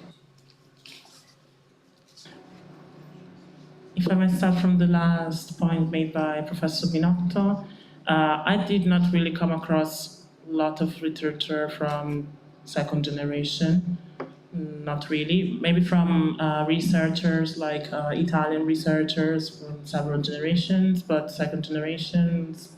If you have any literature to share, I'll be more than happy to. Sorry? Yeah. So I'm really looking forward to that. Then, when it comes to being ethical or unethical, how much of you're sharing or not, like that was one of my main concerns, and that's why I also decided, to keep in touch with interviewees, to make it a process rather than, an extractive situation in which I just go in the field, ask a few questions, and then see you later or not. So yes, that's why I talk about conscientization, about knowledge co-creation, because I also want to verify whether what I thought of is shared, or what I came across is shared, or what their opinions are on what I elaborated. And vulnerability, of course, I'm not stigmatizing, I'm not saying that they're vulnerable per se. What I'm doing is, since vulnerability is a shared experience, what stops me from using, like if the work by Feynman was very clever on panning out like the life spheres, I want to know more about these life spheres applied to second generation or hybrid identities. Since this theory has been applied, let's say in a very westernized way, but also already from a constructed point of view. So this kind of links with Professor Sarika's concerns of what differentiates my work from other works, and also with Professor Binotto.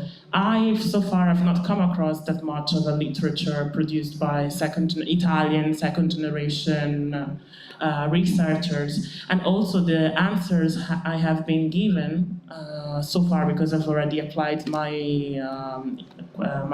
interview draft to people.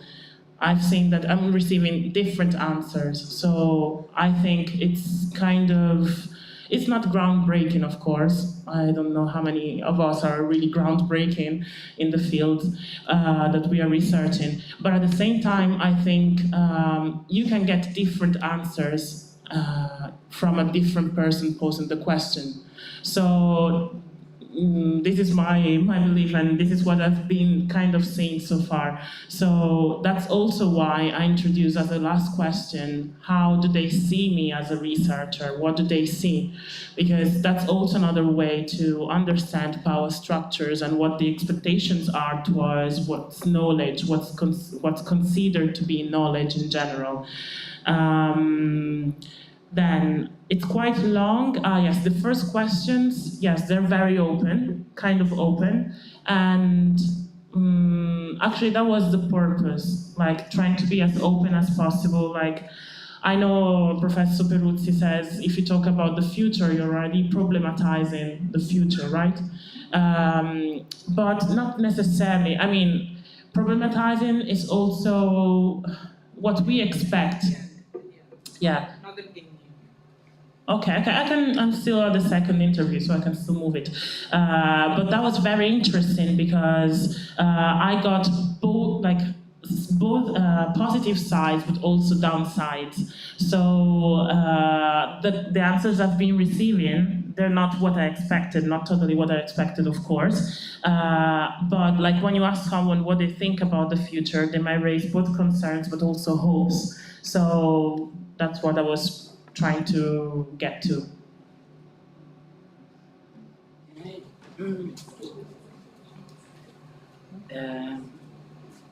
The first thing I think, don't take it as attacks to No, of course. said here. The second, that I think that any kind of interview, even if you are neutral and not saying nothing, they are dialogical, so you are present there. And that's important to consider, and also that why it can be something different and good if you are a researcher from the in-group taking the research. And one of the interesting things, it's just a suggestion, but can be other things that can be talked about in the Subas interviews, when she made the interviews on the Decolonial researcher, all the time she made, or it was important to make a reflection. What happened with you as a researcher inside that interview, you know? To write down at the moment that it's happening. And it's also data that can help to understand what happened as a dialogue inside the situation of the interview between two in-group members in a kind of scientific something. Okay. Thank you.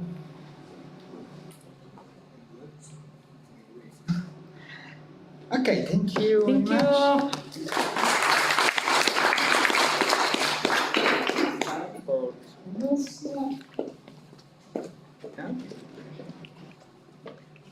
I let you take back your. Okay, I think that. Éjecté. Parfait. I need to close. From the three Yes. There is a flux in Yeah. the presentation. There is that? And Now a that red line, you know. Perfect, Sign. thank you. Thank you. exactly. So we just have to share it on the person's line. Mm-hmm. So It was okay. It's no. Can I see? Maybe move this. I think this is the one. this one, Mm-hmm. this one, perfect.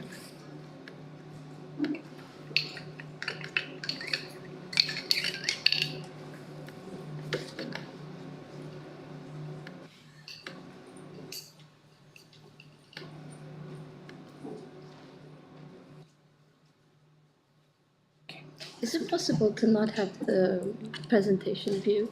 Yes. Sorry, No, cannot see. We do. I'm a bit blind, even with my glasses. But this one. Right? No? That makes it the presentation long. If it's a problem if I look, what can I do is No, you that. can see it. I cannot see it. I would, yeah, you can And, maybe make this bigger. that's The first. Mm-hmm. Yeah, that's good because that's the next one. Yeah, thank you so much. Okay, can you hear me? Yeah. My name is Subas Amjad. I am in my final year of my studies. I come from University of Page, but I'm also a part of the joint PhD program. My supervisor is Sarah Bigazzi, and my co-tutors are Gordon Samut and Professor Mauro Sarika. My research is about the decolonial positionings and representations within academia, but today I will present the third study, mostly the preliminary results, because it's still ongoing. We're still gathering data for this research, but I will also kind of give you an overview of what I've done so far in my previous studies. My first study was a lexicometric review of decolonial scholarship. So I gathered 300 articles, and the idea was to kind of see and explore what kind of research is being created within the decolonial space, within different geopolitical positions. So how the decolonials are speaking of themselves, about themselves, and about what is the objects of their interests. And during this kind of early research, what we found was that epistemology, social actors, education, and temporal historical dimensions were some things that emerged from that analysis. Moving from that, we then conducted interviews with decolonial scholars. The idea was to go a bit deeper with the dimensions that were already found in the lexicometric review, and also to kind of give the center stage to the decolonial scholars to kind of present the way they understand the work they engage with. So my questions were based on a kind of temporality of the decolonial project. So starting from how this project started, what does it mean for them, how do they position themselves within this movement, and then also about the futurity of this movement. So what are the imaginations they have about the future of the decolonial scholarship. What I'm trying to do, I think, essentially with my thesis is to have this kind of level of analysis, starting with the lexicometric analysis of the articles, moving to the interviews, and finally, what I'm presenting today are the results or preliminary early results of the questionnaires that I designed, moving from the kind of elements that came up in our interviews. So yeah, the third study, I think, was an attempt to also involve other social scientists in this discourse, and to kind of see how do the wider scientific networks align with or diverge from the decolonial views. I will talk a little bit more about the particular questions itself, but my theoretical background, of course, is embedded in social representations, but I think especially really interested in the idea that this is a theory of social change.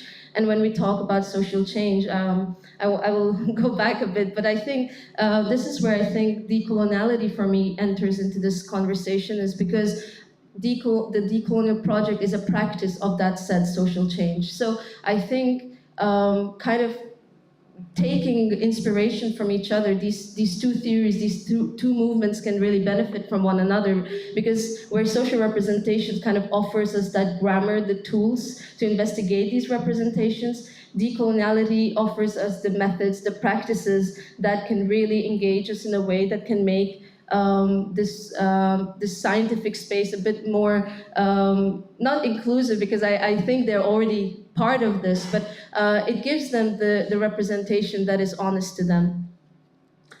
And this is just a slide, because I think that when we talk about social change, it's also important to talk about social knowledge so you cannot talk about change without seeing that knowledge is the space which embeds the change itself. Education, the way we engage with systems of who gets to say something, who gets to be the one who gets to change something. So even with the ideas of objectification, for example, or communications, I think the decolonial perspectives can be very interesting. I mean, SRT engages a lot with the ideas of temporality, and I think I have problems with that, because, for example, within the decolonial scholarship, time is not linear all the time, and things don't have to move in one direction. And therefore, I think that's a huge limitation within representations, because if you're only imagining representations without myths and ghosts and stories of our ancestors, or all those things that are excluded when we only look forward in time or in the past. So I think this is where these two things can communicate to one another. The aim of my study for the third part was to kind of see if these decolonial dimensions that emerged in my interviews, how do they align also with the wider social science networks? And based on some feedback, I also opened my questionnaire now to the hard sciences, so also to see how medics and biologists probably also engage with similar dilemmas that come in our work.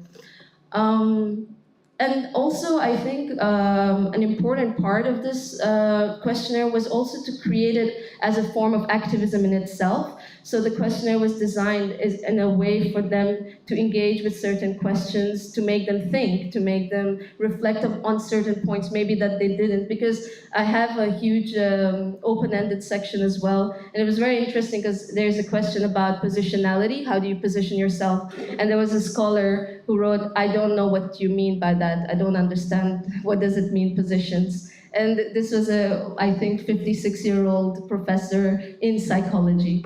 So I think this is interesting, because I hope he went and Googled it later on and tried to figure out what I was trying to talk about. So yeah, we had some imaginations about what the questionnaire should include. So there were questions related to how do they perceive objectivities, standardizations, generalizability, how do they position themselves, how do they identify themselves, how do they see the power structures, privileges within academia, ethics, activism, and also reflecting on their own practices. There were also open-ended questions, which were taken quite directly also from my interviews related to their coping mechanisms, the struggles that they engage, how satisfied they are with their work, and what is it that they're really proud of within their role as an academic. Right now, I have 204 participants, but I really hope I can increase this number. I've sent very personalized emails to at least 700-800 researchers, and I think that in itself is a data, because only 200 participants have yet engaged with my study. I've also received emails saying things like, I'm not interested in this kind of research, so I'm sorry, I don't want to participate. So I think this is also an interesting result for me. I will move forward from this part just so you can see some of the interesting points. I was curious because I haven't yet done the analysis on the Likert scale part. This is just mostly coming from the demographic questions, but I think they still reveal a lot of interesting information. For example, I was curious to see the cross-continent migration of the academics. And it was not shocking to see that all the movers were going from the global south to global north. So there were no academics who were, I don't know, born in the United States and now working in Nigeria. So it was always the other way around. I think this has a lot to say about the fact that as global south academics, a lot of times our opportunities are situated in Western institutions, which already, takes a lot of capacities away from global south scholarship, because a lot of great academics migrate and move to the United States, to the United Kingdom, therefore leaving a huge gap in space in the potentiality of those countries. I also asked questions about how many languages do you speak next to your native language. And it was very interesting because, as you can see, that Pakistan, South Africa, also Italy and Nigeria and a few other countries spoke on average 3 or more languages, while citizens of United States and United Kingdom on average spoke only 1 language. The population of just India and Pakistan together is 1.7 billion. It's 21% of the world population. So 1 in 4 person around you is either a Pakistani or Indian. And yet, these are not the languages you'll see in publications. And then when I asked them the question about what's the primary language in which you publish, English is predominantly everywhere. So even if they publish in a second language, mostly English is the main language of publication. I was also interested to see the average hours that our colleagues spend either on teaching or on research, because I think a lot of our academic careers are, at the end of the day, reliant and dependent on what kind of and how many publications, and our careers are measured in these kind of scales.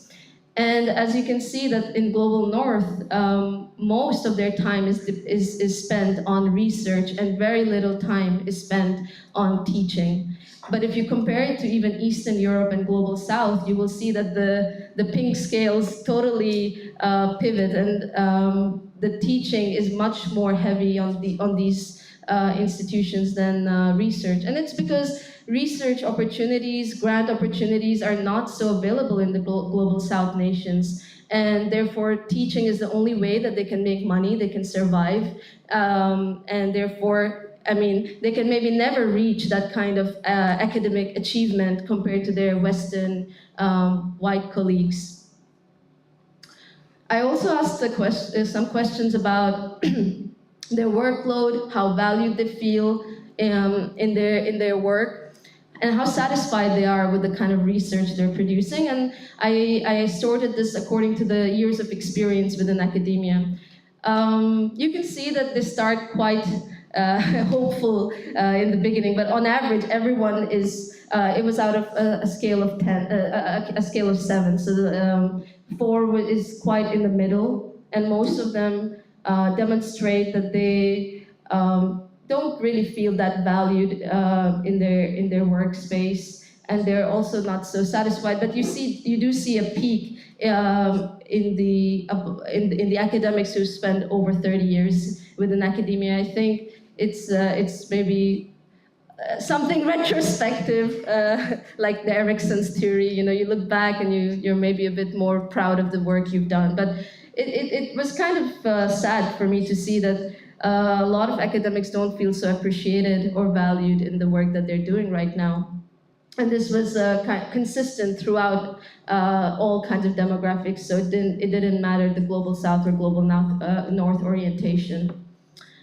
There were also questions related to what kind of research methodology you prefer to use, and then what kind of methodology you are expected to use within your academic institutions. And while quantitative research dominates in both cases, you can see that the mixed methods and the qualitative methods totally dip in the part where the academic expectations kind of take place. So this is also kind of reflective of the part that a lot of decolonial scholarship engages with a lot of alternative and qualitative methods, which are not the expectation of the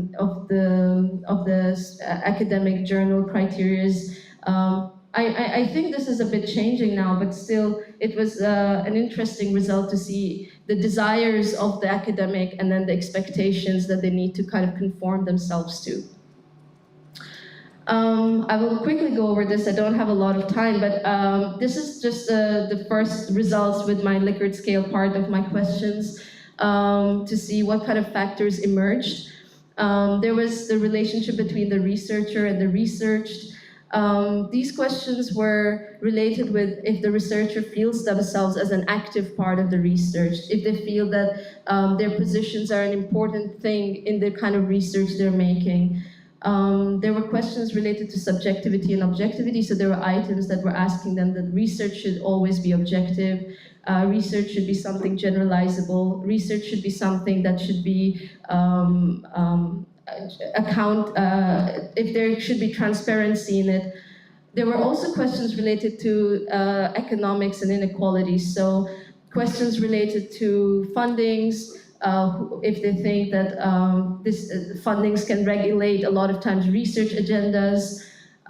Also questions related to their personal values. So if they think that research is something that is a form of activism for them, if research is a form of protest for them, and then also the political acts, which had to, oh, sorry, I mixed the two, but the personal values are about their inner values, and then the political acts are about activism and research. So far, this is what I've found in these questionnaires. I also have 5 or 6 open-ended questions in this questionnaire, which I think would be very interesting to look the results of looking into these dimensions as some of the dependent variables in it. That's all. Thank you.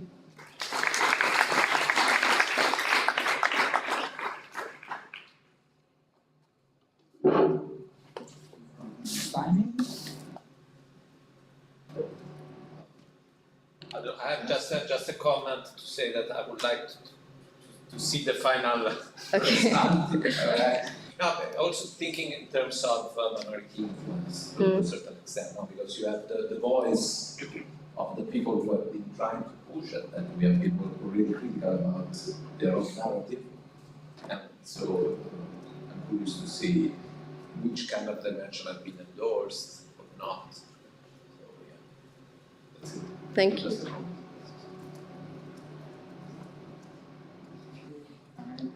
You back to the slide about the balance between research and teaching. Yeah, okay.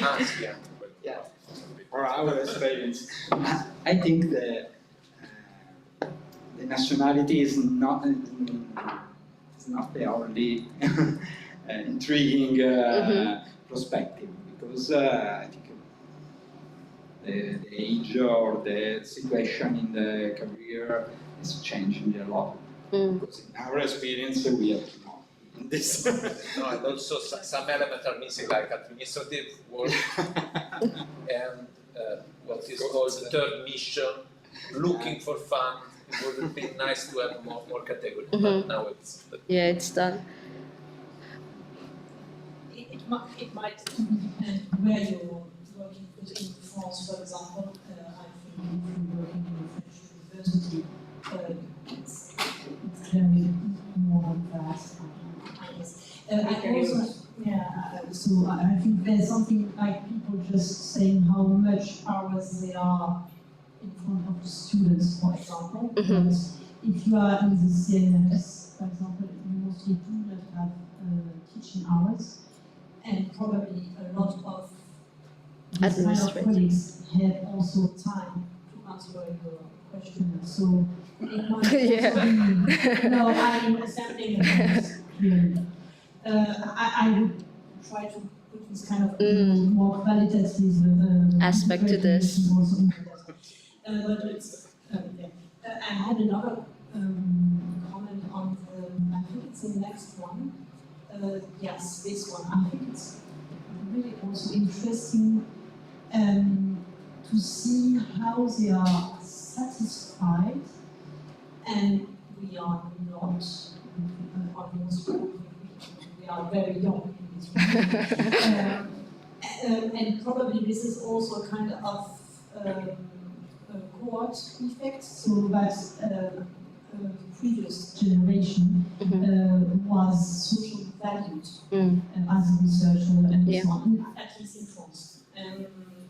It's not the case anymore, so it's also looking at of the results, We are working class. I think also the political phase after the process of Bologna or previous Bologna is changing certainly changing our world. Any dance?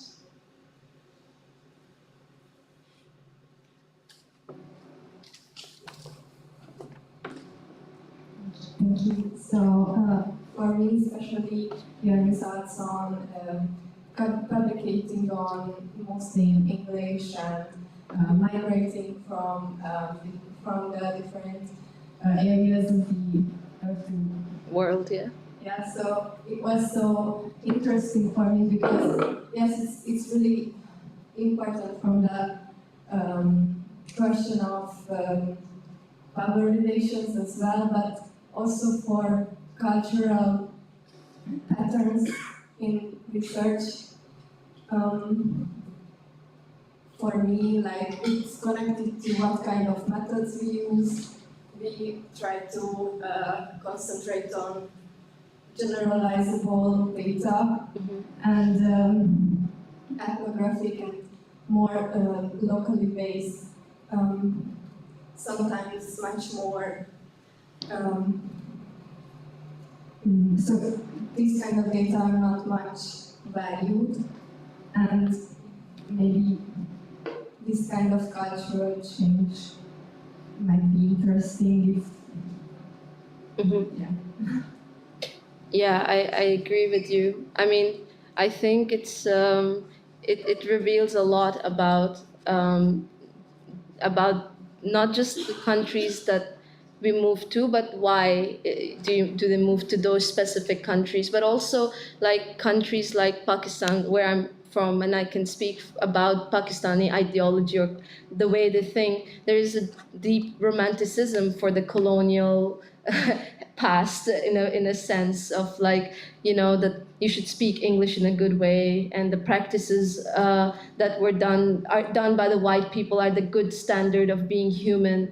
And I was also raised with these kind of standards by my parents of how they expected me to be in their minds. I'm more successful that I'm studying in Hungary than if they had to tell someone that I'm studying in Pakistan. So it's a sense of achievement for them that I am here and I'm speaking in English to all of you who are white audiences, and therefore your validation will mean I am a good enough person and a good enough human being. So I think that a lot of young people in Pakistan and India want to move to these kind of countries because then they feel validated. They feel like now it doesn't matter if they're publishing. They could be a taxi driver in the USA, but it's a kind of achievement. This kind of question in the questionnaire.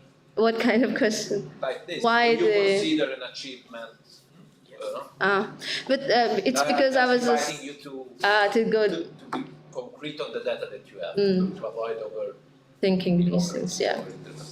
No, but I agree with you. You are probably right. But Yeah. You're right. Okay. Thank you. Thank you. US. You'll be the Last but not least, Noëlle. Oh, I'm sorry. Noëlle. It's easy. Tchatchou. I try. Tchatchou is online. It's online or? She's online. She's online from Canada. Huh? She couldn't come to visa issue thanks to the Italian embassy. But she's online. And Noëlle, can you hear us? Yes. Perfect. Okay, so that's gonna be your turn. I think she doesn't see us. I don't know if she Yes. I can do something with that, and You cannot see me, maybe. When the time is finished, I make this noise. okay. Okay? So, where is the camera? Or make some. But I do need the remote. When your time is Right now. So, Noëlle, we are going to be hear you for the last communication of this afternoon. And if you have some slides, you have the right to present your slides. Thank you.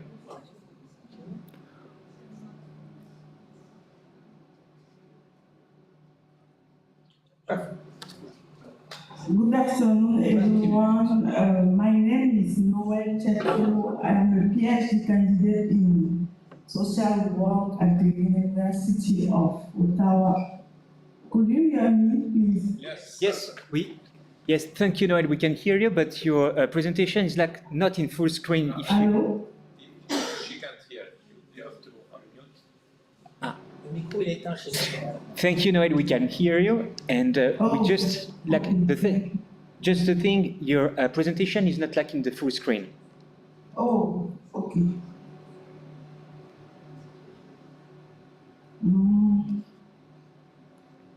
Is it okay? No? Yeah. Okay. Perfect. Thank you. Okay. Okay. Thank you. So I'm Noëlle Tchatchou, a PhD candidate in social work at the University of Ottawa. I'm doing a co-tutor research inside the University of Rome, supervised by Professor Negura and Mauro. I study how social representation of HIV shape employment access and education for people living with HIV in Yaoundé, in Cameroon. So, despite all the effort made to fight HIV, the level of the disease remains high, particularly in middle and low-income countries. HIV, somewhat forgotten, remains one of the world's major public health problems. By 2022, 39 million people worldwide were living with HIV, including 37.5 million adults, who make up the working age population. The disease is a real handicap, particularly in social and economic terms. Despite significant progress in terms of treatment, prevention, certain negative practices persist today, whatever the reason. Both the UNED Program Coordinating Board and UNED emphasize the need for continued action by all communities.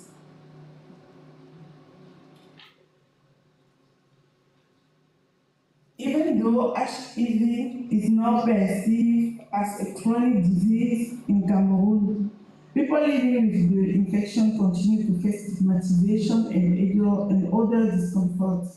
The transition from acute to chronic requires long-term disease management to prevent serious complications. This transition raises important healthcare and quality of life issues, such as the duration of the treatment, the management of other morbidity, and the psychosocial aspect associated with living with a disease. Hence, the need to remain adaptive in understanding and managing HIV, as well as the social representation surrounding this disease in our context. In Cameroon, HIV infection is a factor of systematic exclusion for social activities, stigma and discrimination, and their study. The recent is in 2024. State that 30% lost their job due to discrimination. The network of people living with HIV revealed that 81% of people living with the HIV were excluded for family activities because of their stature. Also, the result of the demographic health survey showed that people will adopt discriminatory behavior in certain situations. And among people aged between 15 and 49 who have heard of HIV, or around a quarter of men and women think that children living with HIV should not go to school with HIV-negative children. 40 years after the beginning of the HIV pandemic, and consider progress made in prevention, in treatment, and other, the rate of the social representation of the disease persists and could have a negative impact on the quality of life of people living with the disease, particularly in terms of assessing and maintaining unemployment. Social representation are collective constructs that influence the way people perceive and relate to the disease. These representations are often tinged with prejudice and stigmatization, which frequently leads to discrimination, particularly in workplace. Some research show that into the experience of people living with HIV in the workplace highlight the form of discrimination, they suffer social exclusion, harassment, and refusal of reasonable accommodation. Social representation play a crucial role in the world of employment, shaping attitude, behavior, and organizational policies. In many cases, they can influence recruitment, corporate culture, power dynamic, interpersonal relations, performance, and employee satisfaction. So understanding this social representation is an interesting way of analyzing and addressing influences in the professional context. So the main objective of the study is to analyze how social representation of HIV within the community influence the professional trajectories of people living with the disease in Yaoundé, in Cameroon. We want to identify the content of social representation of HIV among community members in Yaoundé by analyzing in. We want to also analyze the effect of social representation on the professional trajectory of people living with HIV by examining the obstacles and opportunities they encounter in their professional life. Also explore the strategy used by people living with HIV to access and maintain employment, considering the identified social representation. So we ask, how do social representation within the community in Yaoundé contribute to shaping the professional trajectory of individuals living with the disease? So what are the main elements of social representation in Yaoundé? How do these representations influence the social decision and trajectory of people living with HIV? What strategies do people living with HIV use to access or maintain employment? So in terms of methodology, various forms of information produced about the disease cycle are based. In terms of methodology, we want to use a mixed methodology to in the first time, we want to collect information to explore the social representation of HIV and their impact. We chose 3 groups. We chose a group of managers to understand existing or adaptation policies and how policies deal with people who have chronic disease or disease like HIV. We want to do also interview with people living with HIV. The aim is to gather their personal experience and perception related to employment and randomly select individuals from the population to capture the broader social representation of HIV within the community. Also, in terms of data analysis, we want to do 2 analyses, quantitative analysis with ACP to see different components and the content of social representation. And in others, we want to do interview, semi-directed interview with manager and people living with HIV to explore what the content of the discourse, and you can see that how people dealing with how to get employment, how to stay employment, and others. So the tools we will use is in vivo Iranitek. About ethical consideration, participants will be informed of the research objective and the informed consent will be obtained. The confidentiality of the data will be strictly maintained. We have put we put an accent on anonymity. Anonymity will be strictly maintained throughout the study, including during the interview, the transcription, and the analysis. The name and any information related to the participant identity will not be disclosed. Also, we contact some doctors to work with them to collect or to contact people living with HIV. So we will also work with hospital and other associations working with people living with HIV. This study is positioned within the broader framework of understanding the social representation of HIV, a widely explored domain that nonetheless requires further examination, particularly regarding its impact on professional trajectory.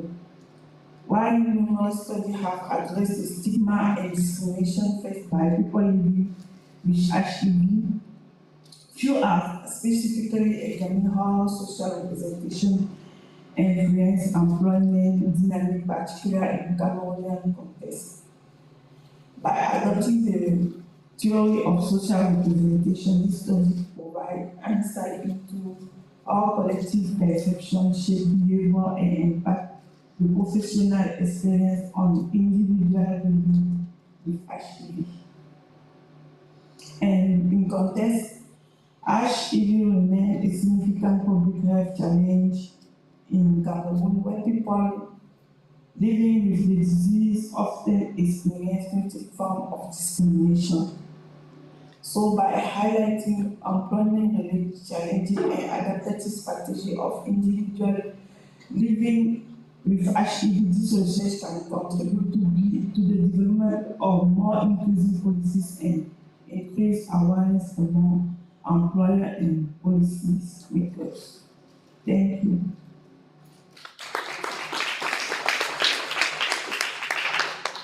Thank you very much. It's no easy to the other day and in a video conference to make some just easy dialogue, but we try.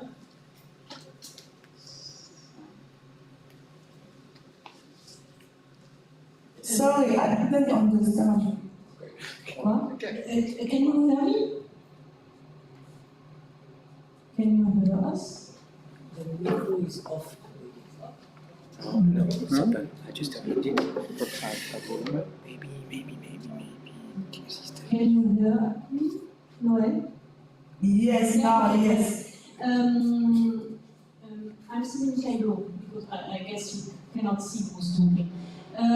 I was wondering, it's a naive question. I mean,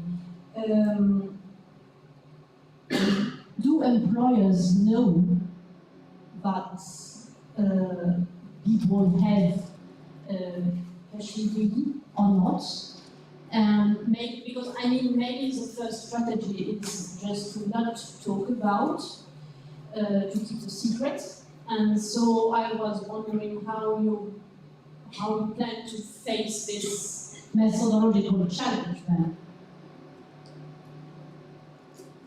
I don't know if I understand well, but when there are recruitment in institutions, some employers ask about some medical exams, and some employers use the result to know if people have the HIV, but they don't tell that they use that.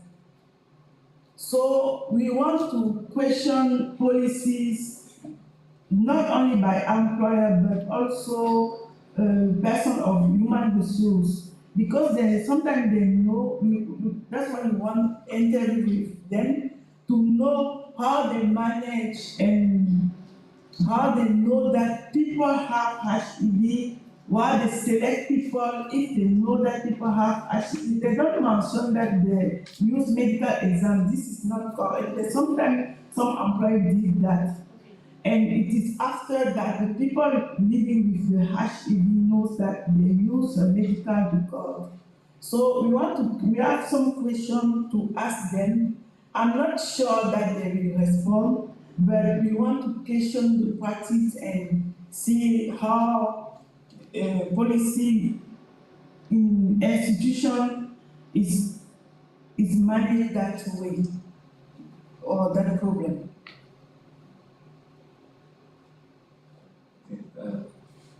Thank you, Noëlle. It's Mauro here. I hope you can see. First of all, I hope you will get the document soon so that you can join us also physically in Rome. Of course, I already knew the study, but now that you are presenting it, I think that the study is not only about the representation of HIV, but also about the representation of work or of employment. Also, in the example that you gave, there is an assumption that the employer can do everything. So I think I'm just saying this aloud just to keep in mind, no? Because by looking at the way they deal with this specific health issue, we are also looking at the way in which they represent work. Is a matter of trust, is a matter of contract, is bringing someone in my family so that I want that this person is pure. So HIV, if HIV is something known, impure, impure, no, or something dirty, then I don't want dirty to come into my house. But it means that work is my house. So I think we must consider that when investigating the representation of an object, we are often taking into account other objects. We saw it before today, thinking about citizenship and identity and other examples we have. So just to keep this in mind when we will be able to do the analysis together. Okay, thank you, Professor Mao. It's because it's HIV that employer are doing that. With other disease, we don't have this problem. That's why I think that it's because of the illness of HIV.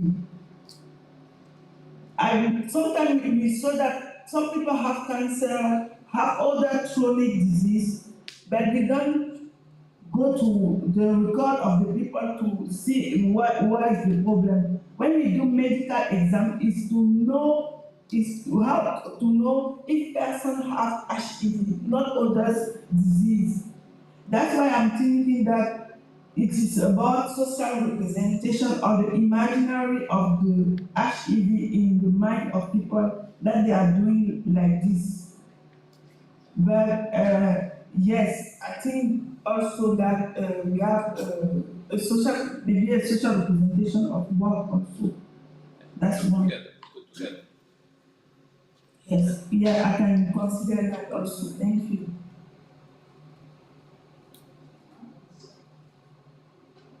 I have just a suggestion, I guess, just before you heard me. Okay. Yes. Did you explore the possibility to analyze some other text, some media text like interview, news media, or TV series, public campaign to make a more wider compression of the contents of the social representation?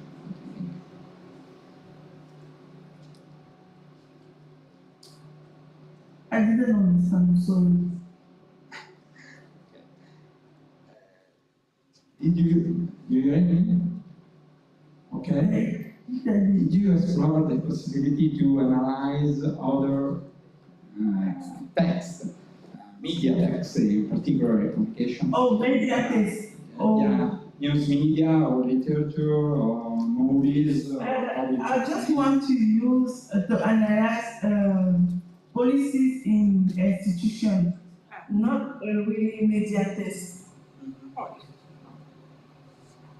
Something that can be added. Yeah. It's something that can be added, for example, policies and then communication campaigns to communicate the policies. So this one, I don't know. If there are too many, it's not possible, but at least let's explore this option. Okay, thank you. Okay. This is, okay, yes. Thank you very much. Thank you. We have a little break. 30 minutes of break. Okay.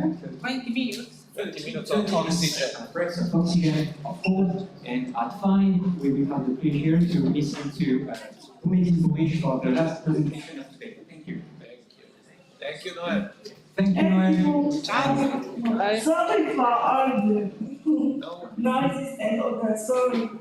That's right. Thank you. Waiting for you in Rome. Me too. Thank you.